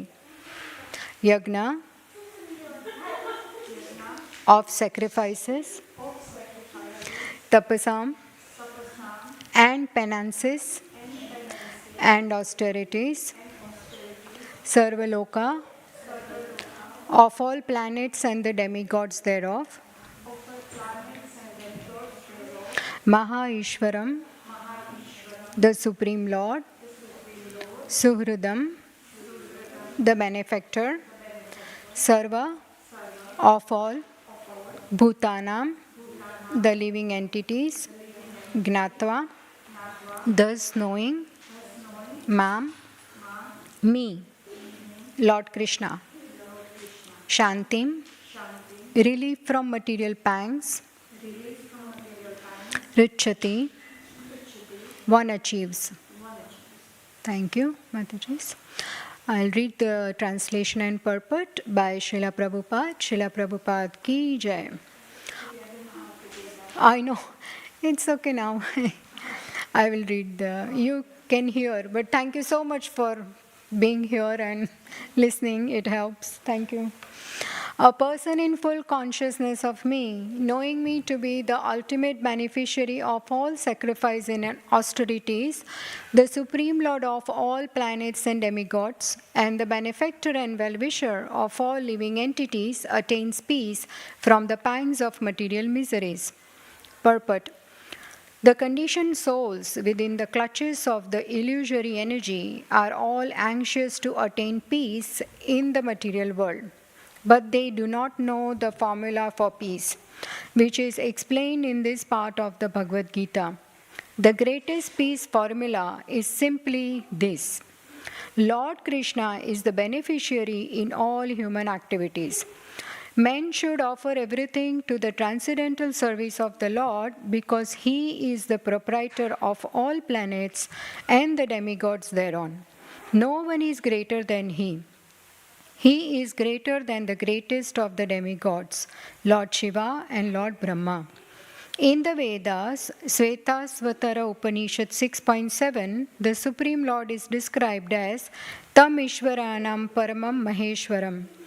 Under the spell of illusion, living entities are trying to be lords of all they survey, but actually they are dominated by the material energy of the Lord. The Lord is the matter of material nature, and the conditioned souls are under the stringent rules of material nature. Unless one understands these bare facts, it is not possible to achieve peace in the world, either individually or collectively. This is the sense of Krishna consciousness.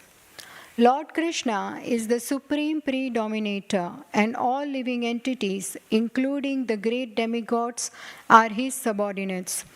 One can attain perfect peace only in complete Krishna consciousness.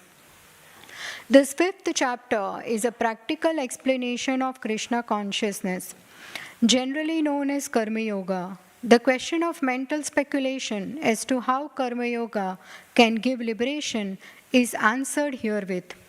To work in Krishna consciousness is to work with the complete knowledge of the Lord as the predominator. Such work is not different from transcendental knowledge. Direct Krishna consciousness is Bhakti Yoga, and Gnana Yoga is a path leading to Bhakti Yoga. Krishna consciousness means to work in full knowledge of one's relationship with the Supreme Absolute, and the perfection of this consciousness is full knowledge of Krishna, or the Supreme Personality of Godhead. A pure soul is the eternal servant of God as his fragmental part and parcel. He comes into contact with Maya, illusion, due to the desire to lord it over Maya, and that is the cause of his many sufferings. As long as he is in contact with matter, he has to execute work in terms of material necessities. Krishna consciousness, however, brings one into spiritual life even while one is within the jurisdiction of matter. For it is an arousing of spiritual existence by practice in the material world. The more one is advanced, the more he is freed from the clutches of matter. The Lord is not partial towards anyone. Everything depends on one's practical performance of duties in Krishna consciousness, which helps one control the senses in every respect and conquer the influence of desire and anger. And one who stands fast in Krishna consciousness, controlling the above-mentioned passions, remains factually in the transcendental stage or Brahma Nirvana. The Eightfold Yoga mysticism is automatically practiced in Krishna consciousness because the ultimate purpose is served. There is a gradual procession of elevation in the practice of yama, niyama, asana, pranayam, pratyahar, dharana, dhyana, and samadhi. But these only preface perfection by devotional service, which alone can award peace to the human being. It is the highest perfection of life. Thus end the Bhaktivedanta purports to the fifth chapter of the Srimad Bhagavad Gita in the matter of Karma Yoga, or action in Krishna consciousness. Srila Prabhupada ki jai. Hare Krishna. Everyone please accept my humble obeisances. So today's verse is the last verse of the very important chapter of Bhagavad Gita. All chapters are very important in Bhagavad Gita because it is personally spoken from the lotus mouth of Lord Krishna to confused Arjuna, who represents us. We are conditioned souls, and on behalf of us, he has asked so many important questions to Krishna, which guides us how to live our life practically. So, to discuss this shloka, we will first summarize the entire chapter, and automatically, when we come to this verse, we will understand what is Krishna saying, because it is all connected. So, the way this chapter starts is with Arjuna asking question to Krishna, because in previous chapter, Gnana Yoga, last shloka, Krishna says something which has confused Arjuna. So, and similar question Arjun had asked in third chapter in the beginning. He asks again same question, because after hearing the fourth chapter Gnana Yoga, he got bit more confused, because Krishna is explaining lot of concepts in a short period of time. So what does sannyasa mean? Sannyasa means renounce, to give up, tyaga, vairagya, that is sannyasa. Those who are on the platform of mature knowledge and detachment, they can renounce work, means they can give up work. Why? Because they don't have any material desires anymore. They are purified. They are at that level of knowledge whereby they don't have any personal desires. So they can renounce and detach. So they are called, they have gnana yogi. And detachment comes because they have no more material desires, they are purified, and they can choose to renounce their work, prescribed duty, renounce the work, and they can then focus completely on liberation towards Krishna. So, and Gnana Yoga or Sankhya Yoga or Sannyasa Yoga, these three concepts ultimately means the same thing, which is renunciation. They will renounce work. Now, Karma Yoga means what? Is that you perform your prescribed duty. Whatever is your varna and ashrama, the body that you are engaged in, according to that occupation, you do your prescribed duty according to your nature, svabhava, and try to offer results to Krishna. Right? And gradually then you will purify, because you still have desires. So you cannot renounce, you cannot do Gnana Yoga, you have to do Karma Yoga, you have to work, because you still have desires. So after hearing all this, Arjuna is saying, please tell me one thing, Krishna. Do I give up work or do I work? Just, be very clear with me, because I'm confused. And Krishna says that both are equal. Karma Yoga and Gnana Yoga, both are equal in the sense that they both lead towards Vishnu. Their both goal is Krishna, Vishnu. But for you, it is better you do Karma Yoga. Right? He says that. So, which is Nishkam Karma Yoga, and you do that. Because 441, as Krishna had said, Yoga Sanyasta Karmanam, that verse means on the basis of yoga, give up your karma, and by gnana, give up all your doubts. Now, there are 5 meanings of karma.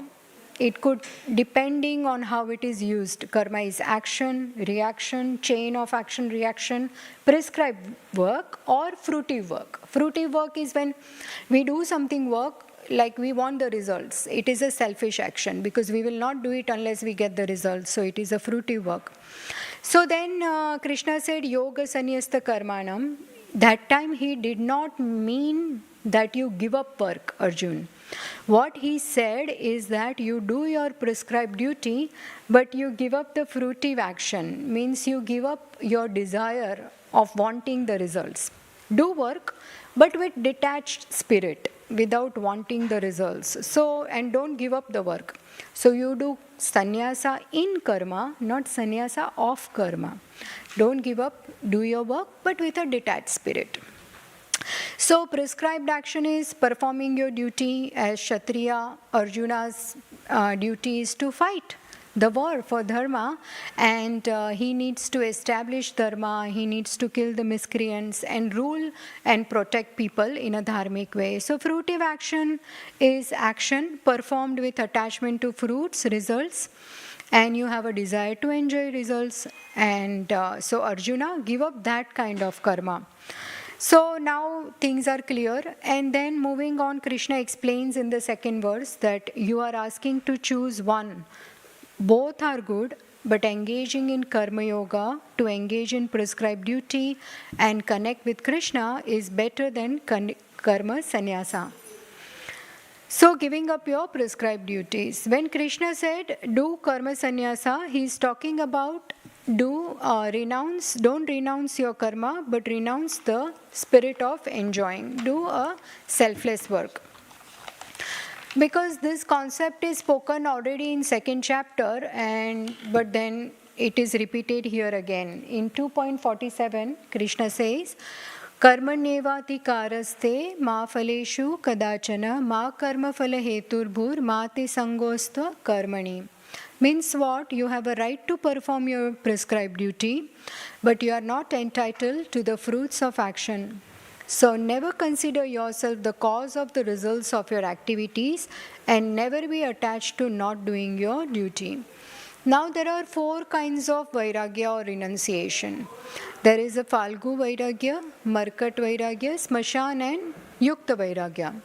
So Falgu vairagya is incomplete or useless detachment because things are material.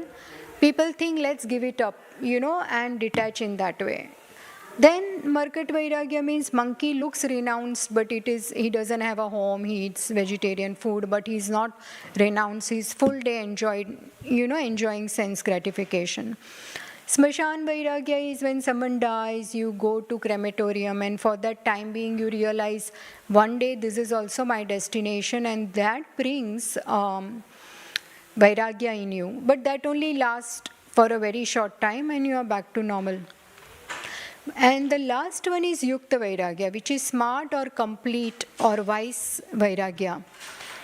Here, what it means is that not to detach from any material objects or things. Utilize them spiritually in Krishna's service. And for example, we are not detaching from the items here, the chairs, the mic. We are using it in Krishna's service. We are using it for discussing Krishna Katha. This is perfect. So this is called wise renunciation. And then moving on, Krishna says that karma yogi can be a true sannyasi. A true sannyasi does not have envy, he does not have material desires, he has no dualities, and thus he can attain liberation. And in this way, sannyas yoga, you don't perform work, and karma yoga, you do prescribed work. They are same because the goal of both is Lord Vishnu. One connects with Lord through work, other with knowledge. For example, if we go to a market and there are different types of dresses, one dress might look very fancy and the other one fits us better. And, someone who is not on the platform of Gnana Yoga, not ready, yet with full knowledge and detachment, and not fully purified of material desires, yet he engages propensity in service in Karma Yoga and tries to connect with Krishna. We will choose the one that fits us better. Gnana Yoga doesn't fit us better because we are not fully purified, so we do Karma Yoga, and that is what is prescribed for Arjuna. So, and then Krishna says that in both the yoga, you will attain the same result.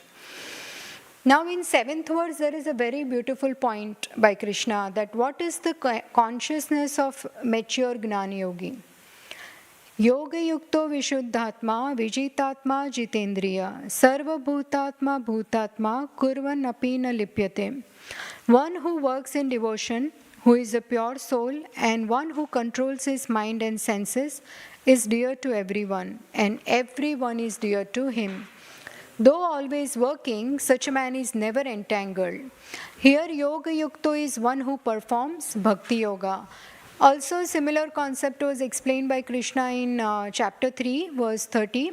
Mai sarvani karmani sanyasyadhyatma chetasa nirasir nirmamo bhutva yudhyasva vigata jvaraha.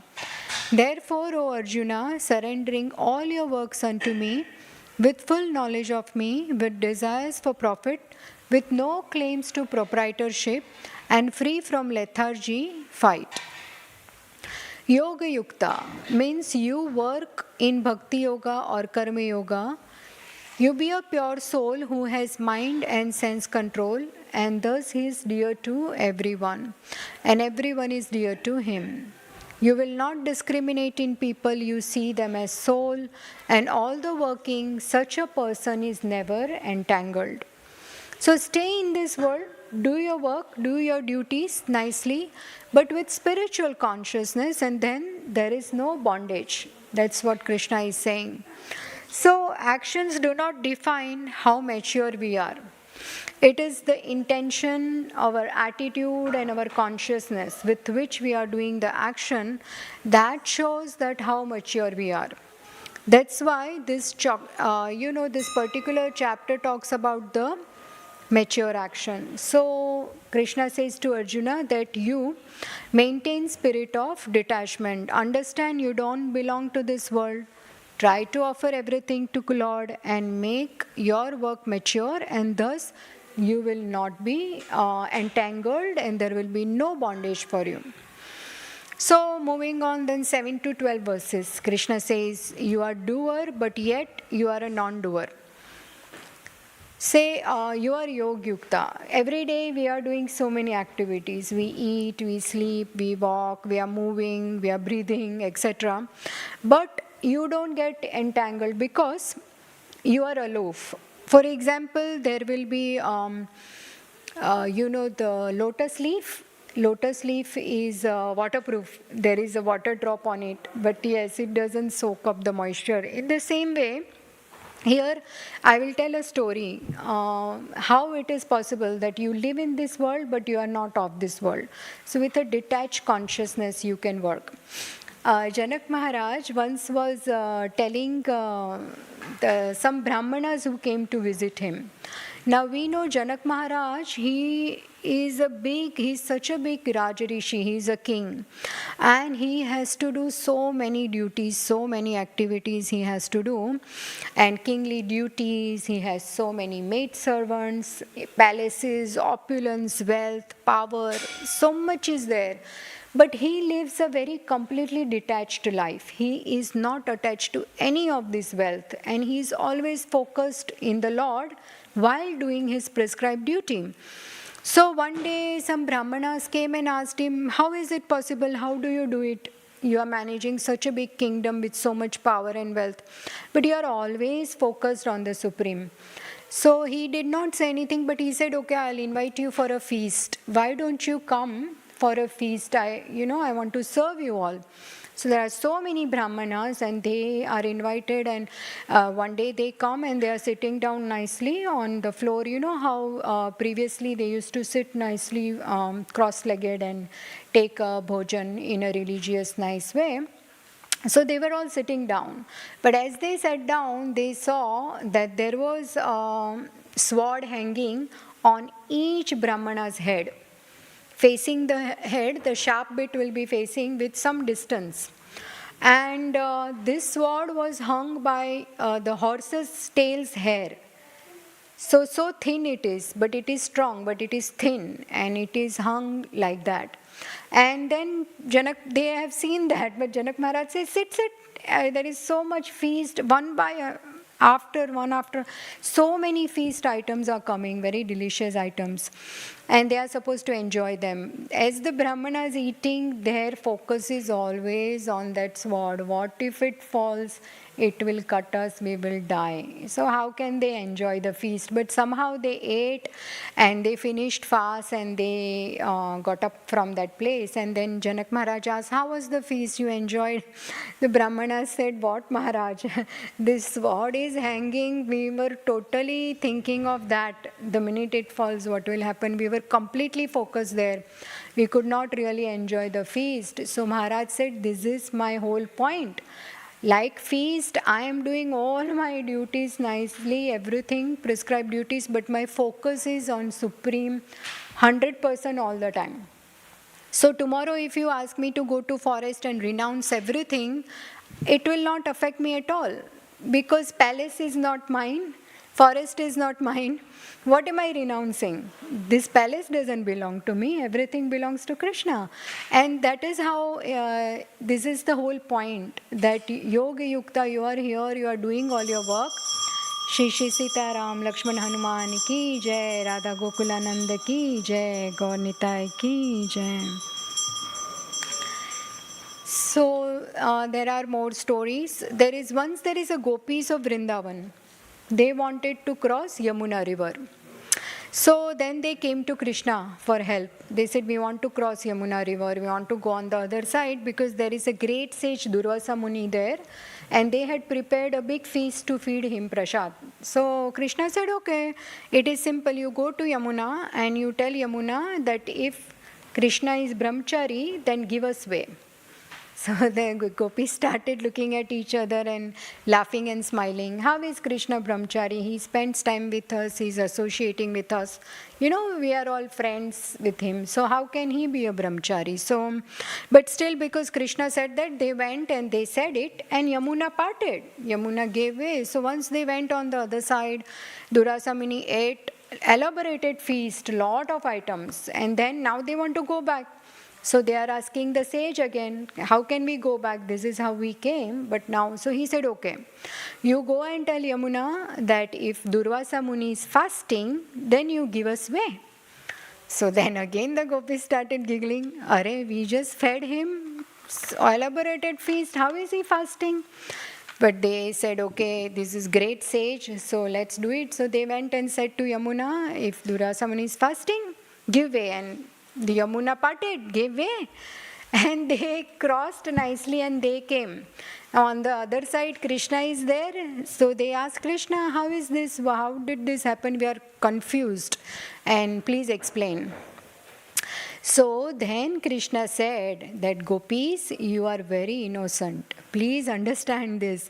Although I am associating with you all, I have zero spirit of enjoying on material platform. I am impressed by your bhakti, by your devotion, and our interactions are completely spiritual. There is no spirit of lust or sense enjoyment. Therefore, I am a pure brahmachari. And Durvasa Muni who ate, but he was not in the mood of enjoying the food items. He ate to satisfy his own, he ate so that you are satisfied. He wants you to serve him so that you are satisfied by your service. He doesn't need to eat. If you don't feed him, he will not starve. He will be satisfied with his own meditation on the Lord. So the spirit of material sense enjoyment is not there either in Krishna or Durvasa Muni, and the senses are not interacting with the sense objects. As a matter of duty, just to be in touch with living and mainstream, these activities happen. So it is all about the intention, attitude and consciousness with which the work is done. Basically, the whole point is to detach from sense enjoyment or material enjoyment. And then in the 10th verse, Krishna says, Brahmanyadhaya karmani sangam tyaktva karoti yaha lipyate nasa papena padma patram ivambhasa. Yes, so like a lotus leaf, you know, the water, we discussed about it, it is floating, it is not getting attached. Thus, work for Krishna and give up attachments for results, then you will not be bound by any sinful reactions. So, in the first chapter, Arjuna said to Krishna that if I kill the Kauravas, then I will incur the sin. And if you don't, then you will. Krishna says, if you don't kill them, you will incur sin. Why? Because you kill as your prescribed duty for me. Krishna says, right, Sarva Dharman Parityajya Mamekam Sharanam Bhaja. That is, do it as a service to me. So how is this that if Arjun kills, he will not incur sin? Because in 4.8 Bhagavad Gita, Krishna says, Paritranaya sadhunam vinashaya cha dushkritam dharma samsthapanarthaya sambhavami yuge yuge. Hare Krishna, the darshan is going to open at 7 p.m. So there is 20 minutes if you want to sit down. Yes, please. So, to protect the righteous, to punish sinful people, and to establish dharma, Krishna comes in every yuga. And by killing adharmic warriors, Arjuna is assisting in this 4.8 verse. It is the service to Krishna. It is not for enjoying the material opulence, or they don't want to do it so that they become king and they get the kingdom. No, that is not the intention. Intention is to assist Krishna in his purpose. So thus you connect with Krishna, and just like lotus leaf, that's waterproof, and be in this world but not of this world. Always remember, we belong to spiritual world because we are souls, right? Our right identity is we are all souls and we are Krishna's children, and this is not our real home. So for example, how do we explain this? If you are traveling in a train, right? If you are traveling in the train, from the window you can see beautiful scenery passing by, right? There will be mountains, trees or fields. You will see cows, you will see horses, so many things you will see as it is passing by as you go. You can also take photos and enjoy. But the minute we get off the train, all those visuals are gone, right? The scenery is no more with us. So in the same way, in this world, we are here, right? And we have access to everything. But then we have to also move on one day. It is temporary. So someone would ask that if it is temporary, then why should I work here? If the results of my work also don't belong to me, as we said, Karma Yoga, offer everything to Krishna, then why I should work? Someone could ask that. And that is why we had recited 2.47, right? That when we are, for example, we have to work. Why? If we are waiting at an airport, for example, we will still keep our surroundings clean at the airport, right? We will not make a mess. We will not litter the place. We will not shout or scream. We will, be very decent and sober there. So why? Because it is our responsibility while we are waiting. We need to maintain the sanctity of the place, keep it clean. Similarly, while we are here, it's our responsibility to follow the dharma. Perform our duties with honesty, commitment, be nice to people around us, with responsibility and with detachment. So this is the whole point of this chapter, that do your duty but always remember and detach that what is your real purpose, what is your goal, and what is your relationship with Krishna. Because if we will detach, we will not be bound by our action. If we offer it to Krishna, we will not be bound. Otherwise, we'll be bound, and the whole cycle continues of birth, death, old age, disease. We have to come back. That's the whole point.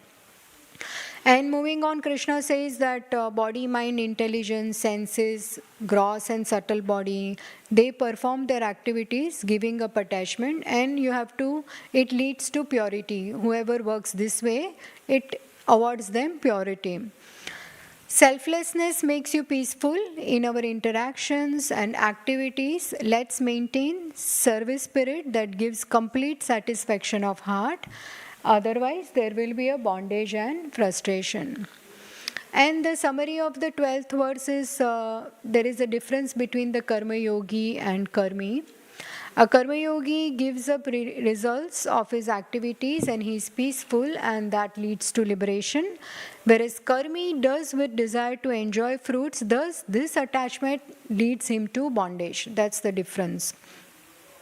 Now one could ask, why should I be detached from work? Because you are not the only doer. That's why. See, there are three things whenever we perform some work. We are the doers, one doer, because we desire. Then Krishna, Super Soul, has to sanction. And thirdly, Prakriti has to facilitate. For example, I say that today I will make some nice items. Say, for example, I will make vegetable pulao. For that, so I desired. Now Krishna has to sanction for that to happen. It just doesn't happen because I desired. And thirdly, I will need the ingredients, and they all come from nature. Can any of us produce seeds? The grains are coming from seeds, but can we produce seed? No, seeds are coming from nature. So we are not the only doers. There are three doers. Hence, that is why we need to remain detached from our activities that Krishna has to sanction and nature has to provide. So we are never working independently on our own. We are dependent on Krishna. So doership mentality leads to enjoyership mentality. And we are trying to explain and discuss the same thing, that we don't want to be the enjoyer. Otherwise we will be bound. So thus identify Krishna as the doer, and thus we will try to detach from enjoyership mentality. And the last section of this chapter talks about liberation by focusing on Krishna. Like how earlier it is said how to work and how to detach, in the same way it also talks about in 18th verse to respect people around us. You know, Vidya Vinaya Sampanne, Brahmane Gavi Hastini, Shuni Chaiva Swapakecha, Pandita Samadarshina. Meaning what? That everybody has a soul inside them. So on that basis, everyone see them on equal level and respect everyone, right? People might be different modes, different natures, all these things are there. But on this basis that everyone is children of Krishna, we must respect everyone. But equal vision doesn't mean that we treat everyone equally. Like, of course, we will respect cow and tiger equally, but we cannot hug a tiger. We can hug a cow, right? So the treatment is different. If we try to hug tiger, we'll be eaten by tiger. So treatment is different, but our vision is equal, basically. So, for example, a father has a 5-year-old son, and he also has a 12-year-old son. So he loves them both equally, but he will buy them different standard books, because one will read junior books, one will need senior knowledge books. So the treatment is different, but vision and love is same for both of them. And even for a mother, she will probably give 2 spoonfuls of rice to a 5-year-old or 3-year-old, but a 15-year-old can eat proper 1 or 2, 3 bowls of rice. So she can't say, oh, he is eating 2 bowls, younger one, you also, equal treatment, I will give you also so much. We can't do that. So just basically being very practical and living life in that way. And sense enjoyment is ultimately distressful. That is in the 22nd verse. Yehi samsparsha jabhoga dukkha yonaya evate adi antvanta konteya nateshu ramate buddha. So for example, like a fish out of water. If we give fish, take it out of water and then give it best facility, is the fish going to be okay? No, you give the fish very good facility, food, jewels. None of that is useful unless we put the fish back in the water. In the same way, we are spiritual by nature. That is why our real connection and pleasure is with Krishna. But so many of us don't know this. Like we are trying to enjoy one after another, trying to make these senses in contact, bring it in contact with sense objects, and we think we'll be happy. One thing, then second, it is never ending, these desires, and this is where the problem is. And so how to deal with it? What we need to do is tolerate the agitations till the end of life. This will come till the end of life. Urges will come. Say we would want to eat gulab jamun. This will keep happening, but then you have to realize this is not good for my health. So I need to really tolerate that urge and drink some water meanwhile and pass some time, chant some rounds, and this urge will actually go slowly. That okay, and you will notice that I took a good decision. I didn't eat gulab jamun, I actually didn't need it. And you will feel better also health-wise over a period of time. And what happens is when you don't, the more you create distance from such a sense object, then our memory will also lose the remembrance of the taste of that particular item, and then slowly we will become detached. So distancing from that object is actually the way to do it, but one needs willpower in the beginning, which comes from bhakti, from devotion.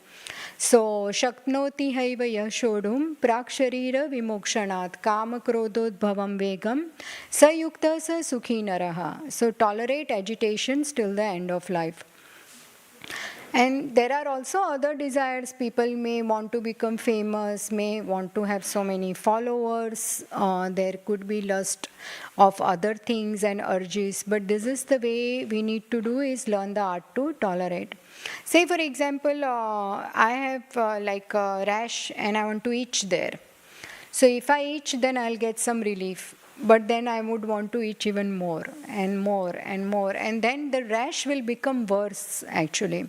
So that's how it is with material desires. We will fulfill one, then more. And so dhyayato vishyam pumsam sangat teshu pajayate sangat sanjayate kamat kamat krodho bijayate krodho bhavati samoha. So what happens is, basically I'm trying to say is that it will never end. And we will think we will be in that loop of wanting to satisfy the senses. And if it is satisfied, then you would want to do more, then greed will come. If it is not satisfied, then anger will come. And everything is basically causing fall down. All the senses are taking us over. Actually, the mind is supposed to control the senses, right? So that's how actually bhakti starts with mind and sense control. That is why Prabhupada has given us chanting process. We are chanting 16 rounds, right? Following the 4 regulative principles of eating vegetarian food that is offered to Krishna, sanctified, and thus it is a purified food. It is good for our body, mind, health, because we are what we eat.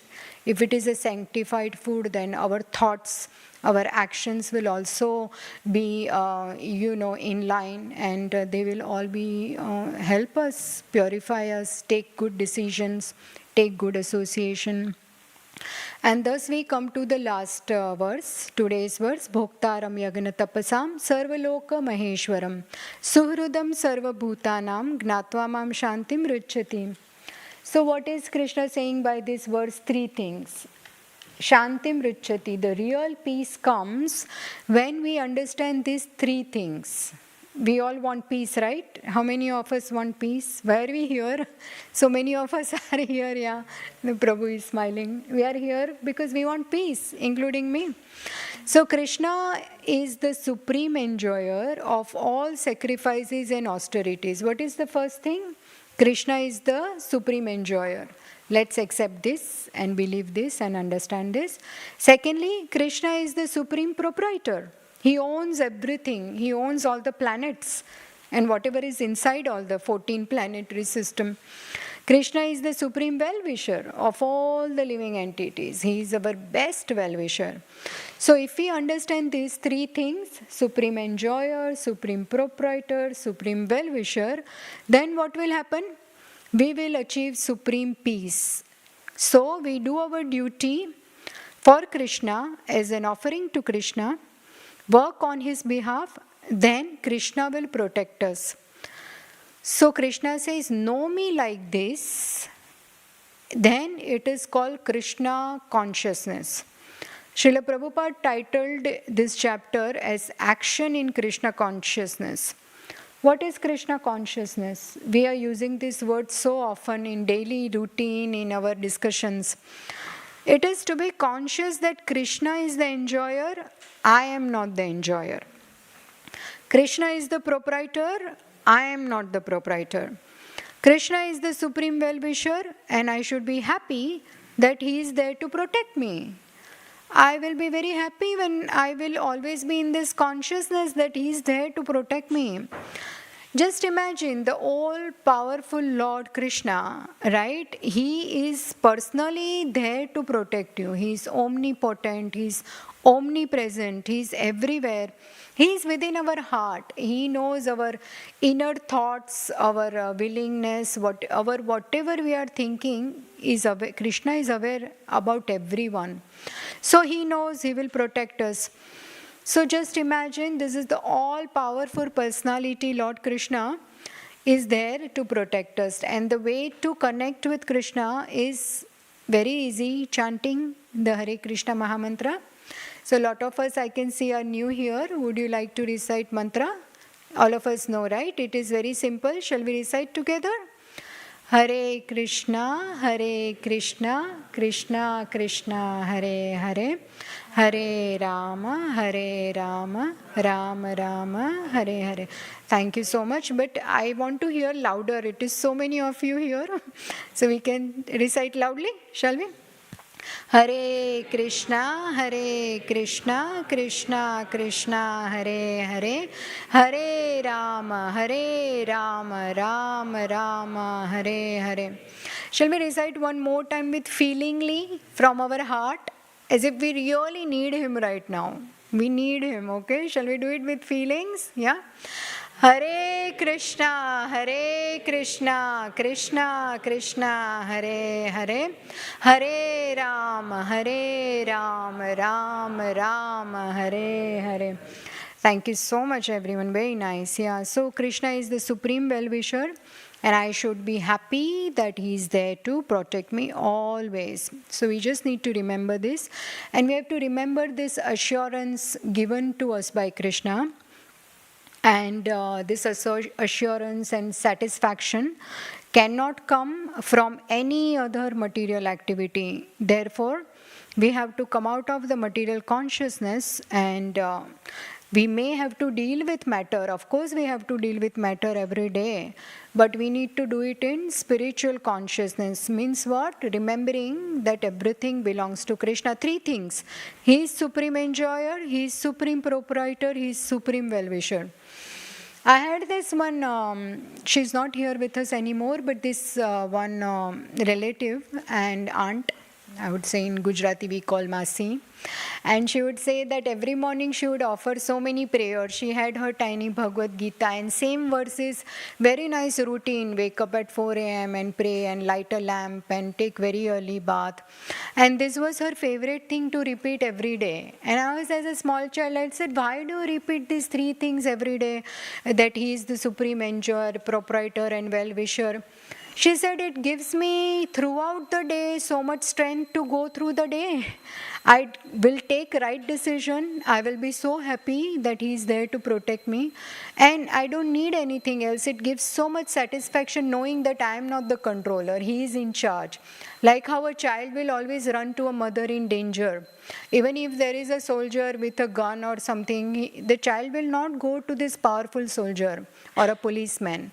Child goes to the mother. Like that, she felt that Krishna is holding her hand throughout the day. Because as a child, if she is holding hand, she will leave it anytime and go.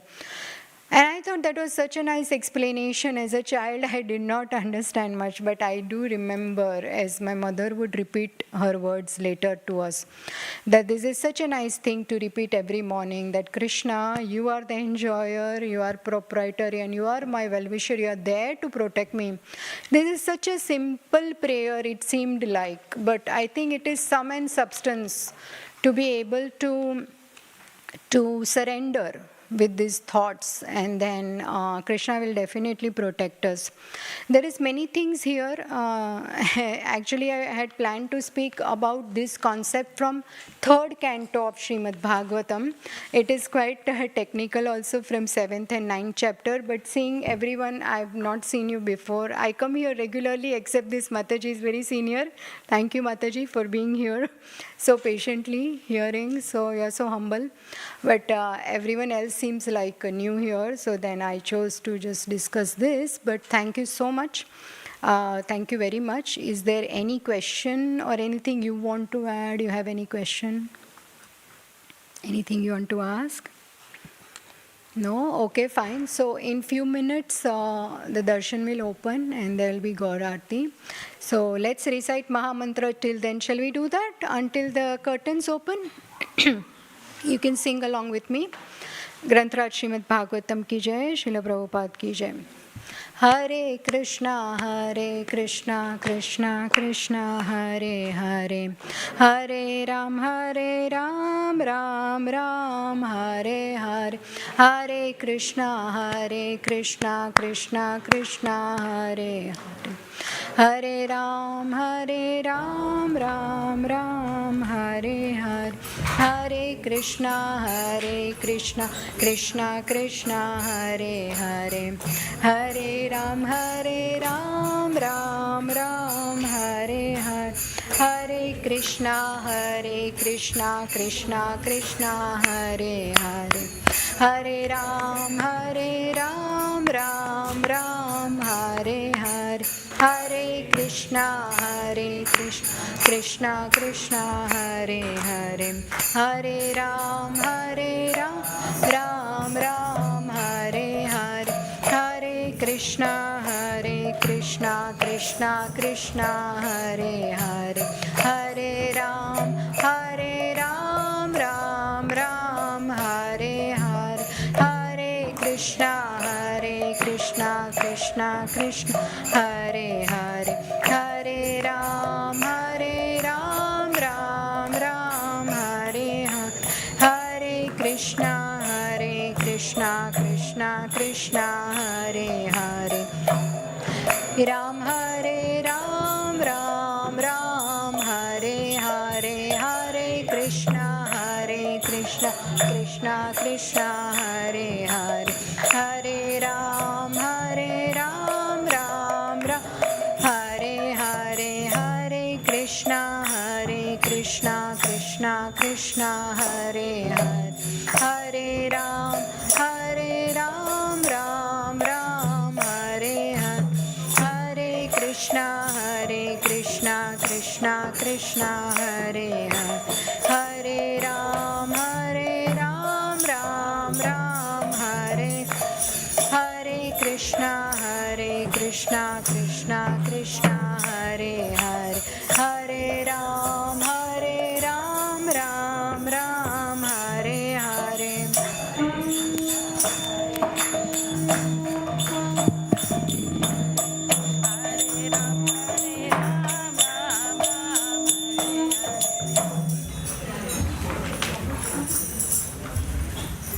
Hare Krishna, the curtains will open now and the Aarti will start soon. So if you can please come forward and just leave a gap in between so Prabhupada can see. Hare Krishna. Shri Shri Radha Gokulanand ki, Shri Sita Ram Lakshman Hanuman ki, Shri Gauranitai ki, Srila Prabhupada ki. Ki Jaya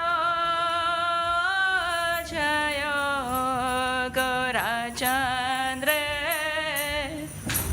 Arati ka shobha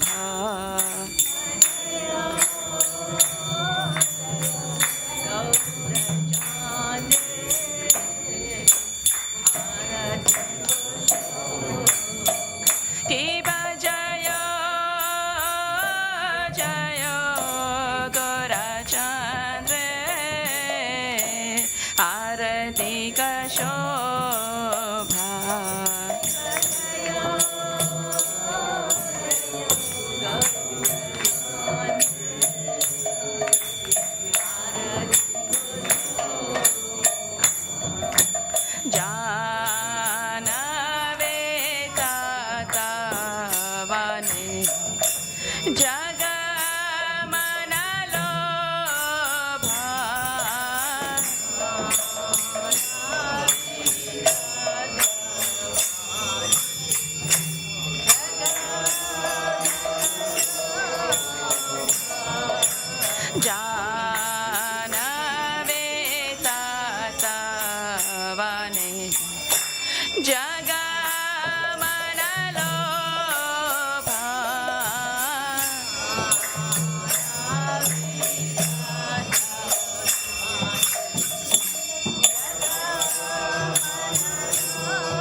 Varshini वत्स चैत्रधारा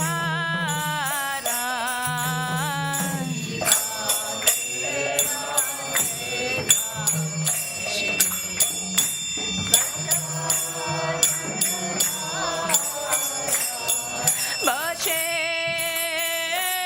अशे गौराचा रत्न सिंहासने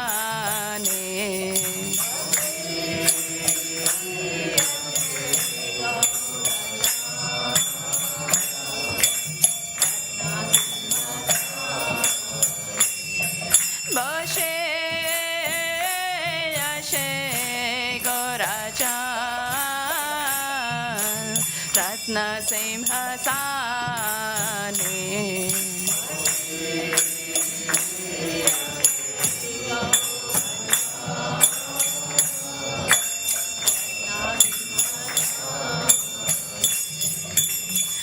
आरती करे ना ब्रह्मा आदि देवगणे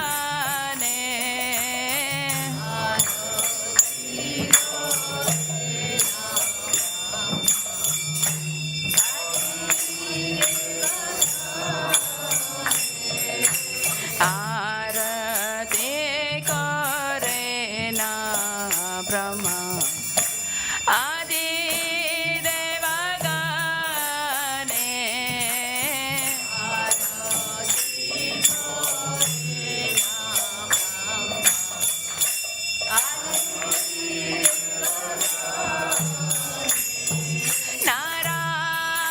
नाराहरे आदि कोरे चमर धुलाया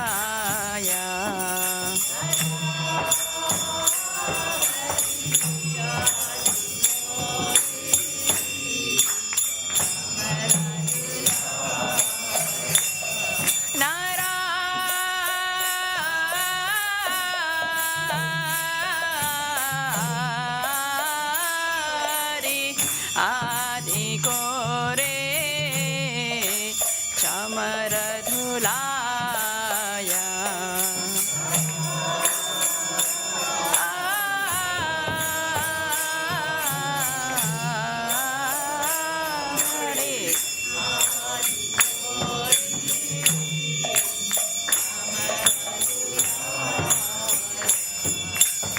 संजय मुकुंद बासु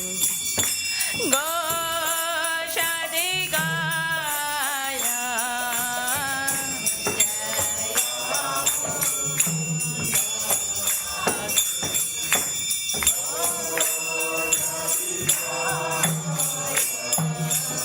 संजय मुकुंद बासु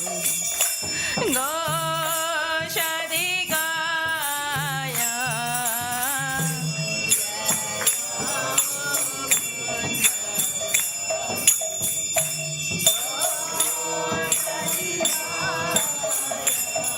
शंखा बजे घंटा बाजे बाजे करताला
बहु कोटि चंद्र जीने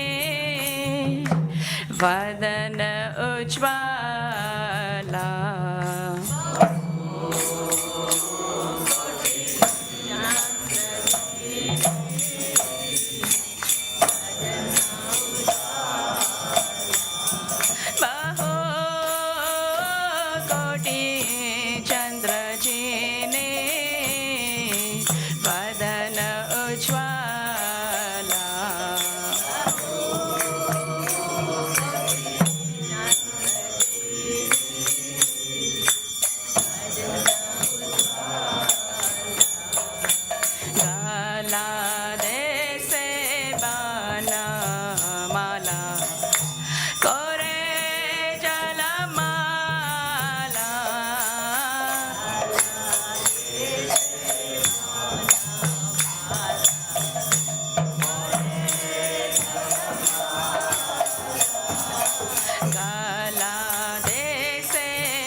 Namo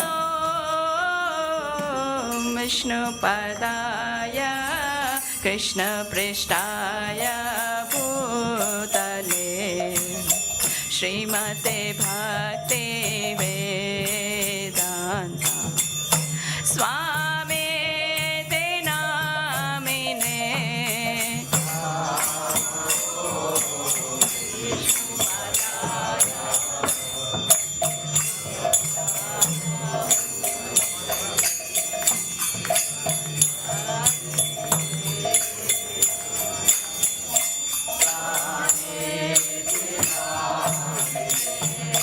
Namaste Saraswati Deve Gauravani Pracharine Nirvishesha Shunyavad Pashyatadeshatarine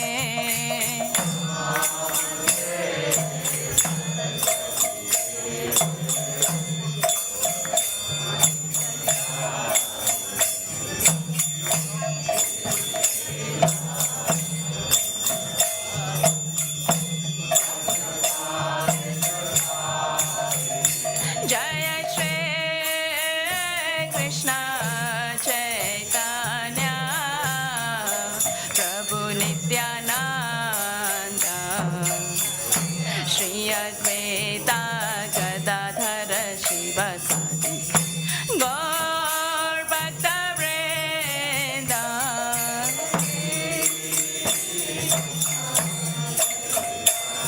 Chaitanya Nityananda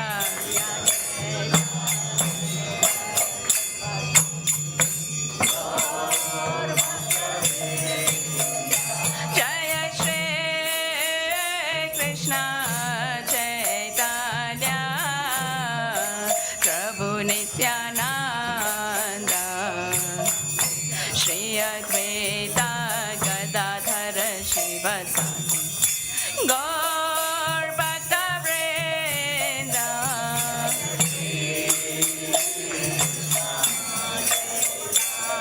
Chaitanya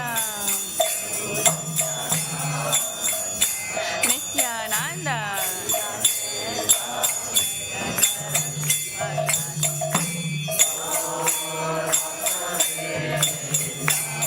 Hare Krishna Krishna Krishna Hare Hare Hare Rama Rama Rama Hare Hare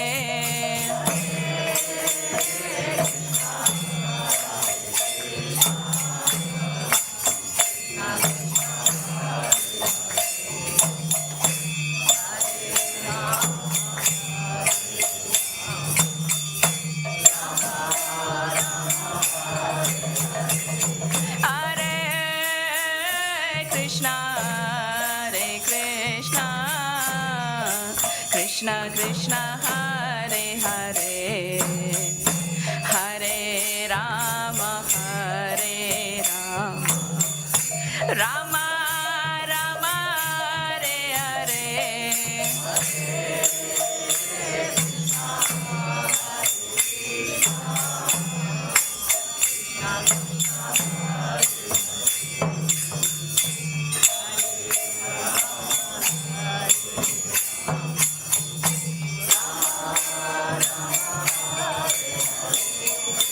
Hare Krishna Krishna Krishna Hare Hare Hare Ram Ram Ram Hare Hare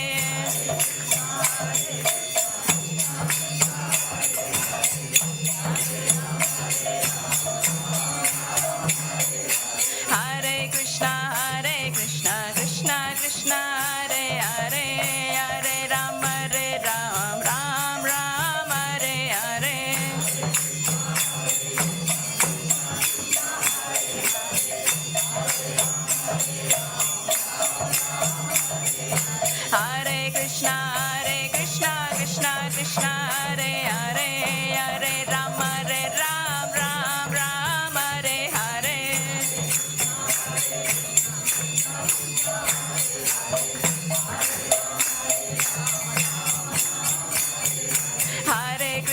Hare Krishna, Krishna Krishna, Hare Hare, Hare Ram, Ram Ram, Hare Hare.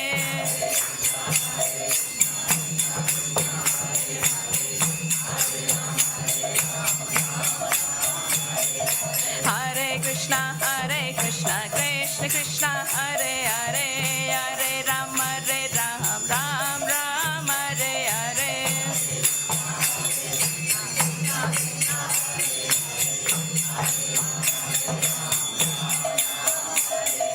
Hare Krishna, Krishna Krishna, Hare Hare, Hare Ram, Ram Hare Hare. Hare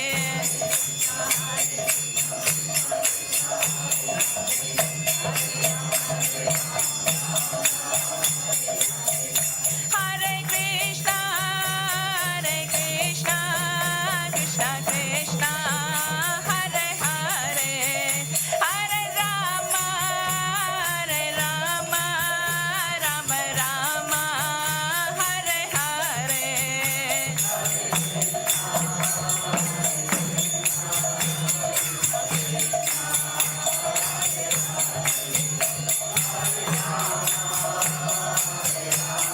Hare. Hare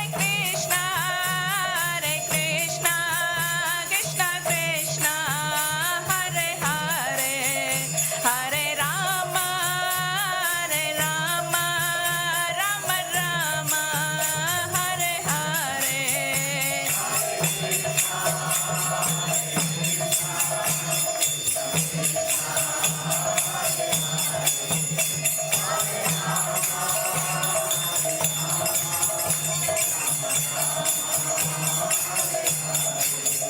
Hare Krishna,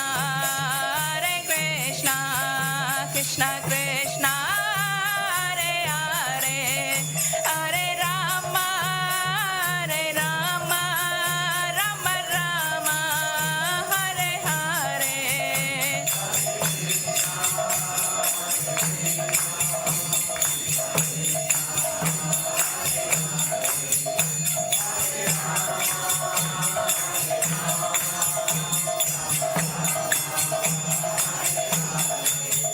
Jaya Radha Gokula Nanda, Radha Gokula Nanda, Radha Gokula Nanda, Shri Radhe.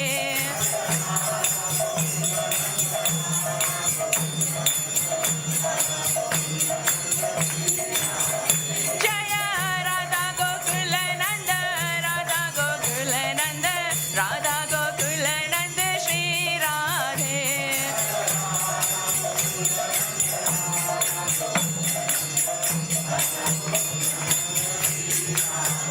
Jaya Sita Ram Lakshman Hanuman, Jaya Sita Ram Lakshman Hanuman.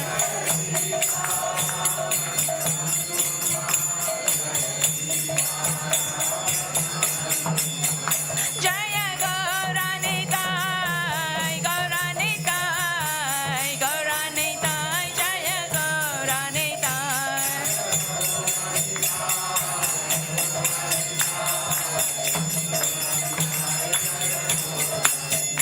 Jaya Jaya Prabhupada, Prabhupada, Prabhupada, Jaya Jaya Prabhupada.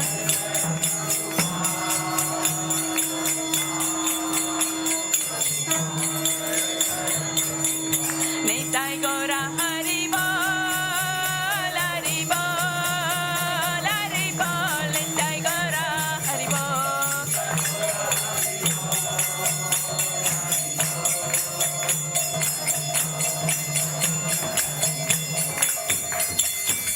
Shri Radha Gokulanand ki jai, Shri Sitaram Lakshman Bhavan ki jai. Hare Krishna. So we'll be saying our prayers to the teachers. So if you everybody can bow down and offer their respects. जय ओम विष्णुपाद परमहंस परिव्रजकाचार्य स्तोत्र तथा Shri Srimad his divine grace Abhay Charanaravinda Bhaktivedanta Swami Srila Prabhupada की जय ओम विष्णुपाद परमहंस परिव्रजकाचार्य स्तोत्र तथा Shri Srimad his divine grace Bhakti Siddhanta Saraswati Goswami Prabhupada की अनंत कोटि वैष्णव वृंद की नामाचार्य श्री हरिदास ठाकुर की प्रेम से कहो श्री कृष्ण चैतन्य प्रभु नित्यानंद श्री अद्वैत गदाधर श्रीवासादि गौर भक्त वृंद की श्री श्री राधा कृष्णा गोप गोपीनाथ श्याम कुंड राधा कुंड गिरि गोवर्धन की वृंदावन धाम की नवद्वीप धाम की जगन्नाथपुरी धाम की गंगा माई की यमुना माई की तुलसी देवी की भक्ति देवी की हरिनाम संकीर्तन की सामवेद भक्त वृंद की जय निताय गौर प्रेमानंदे all glories to the assembled devotees all glories to the assembled devotees all glories to the assembled devotees all glories all glories all glories to the lotus feet of Sri Guru and Gauranga all glories to Srila Prabhupada Jai Srila Prabhupada.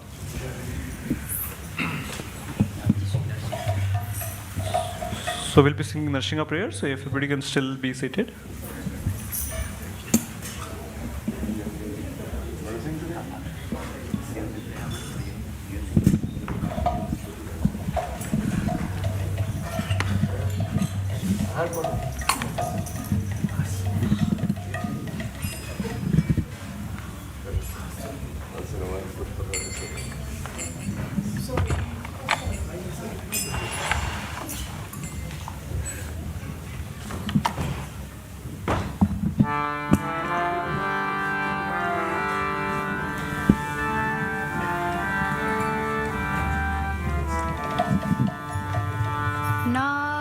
Namaste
Hare Krishna, everyone.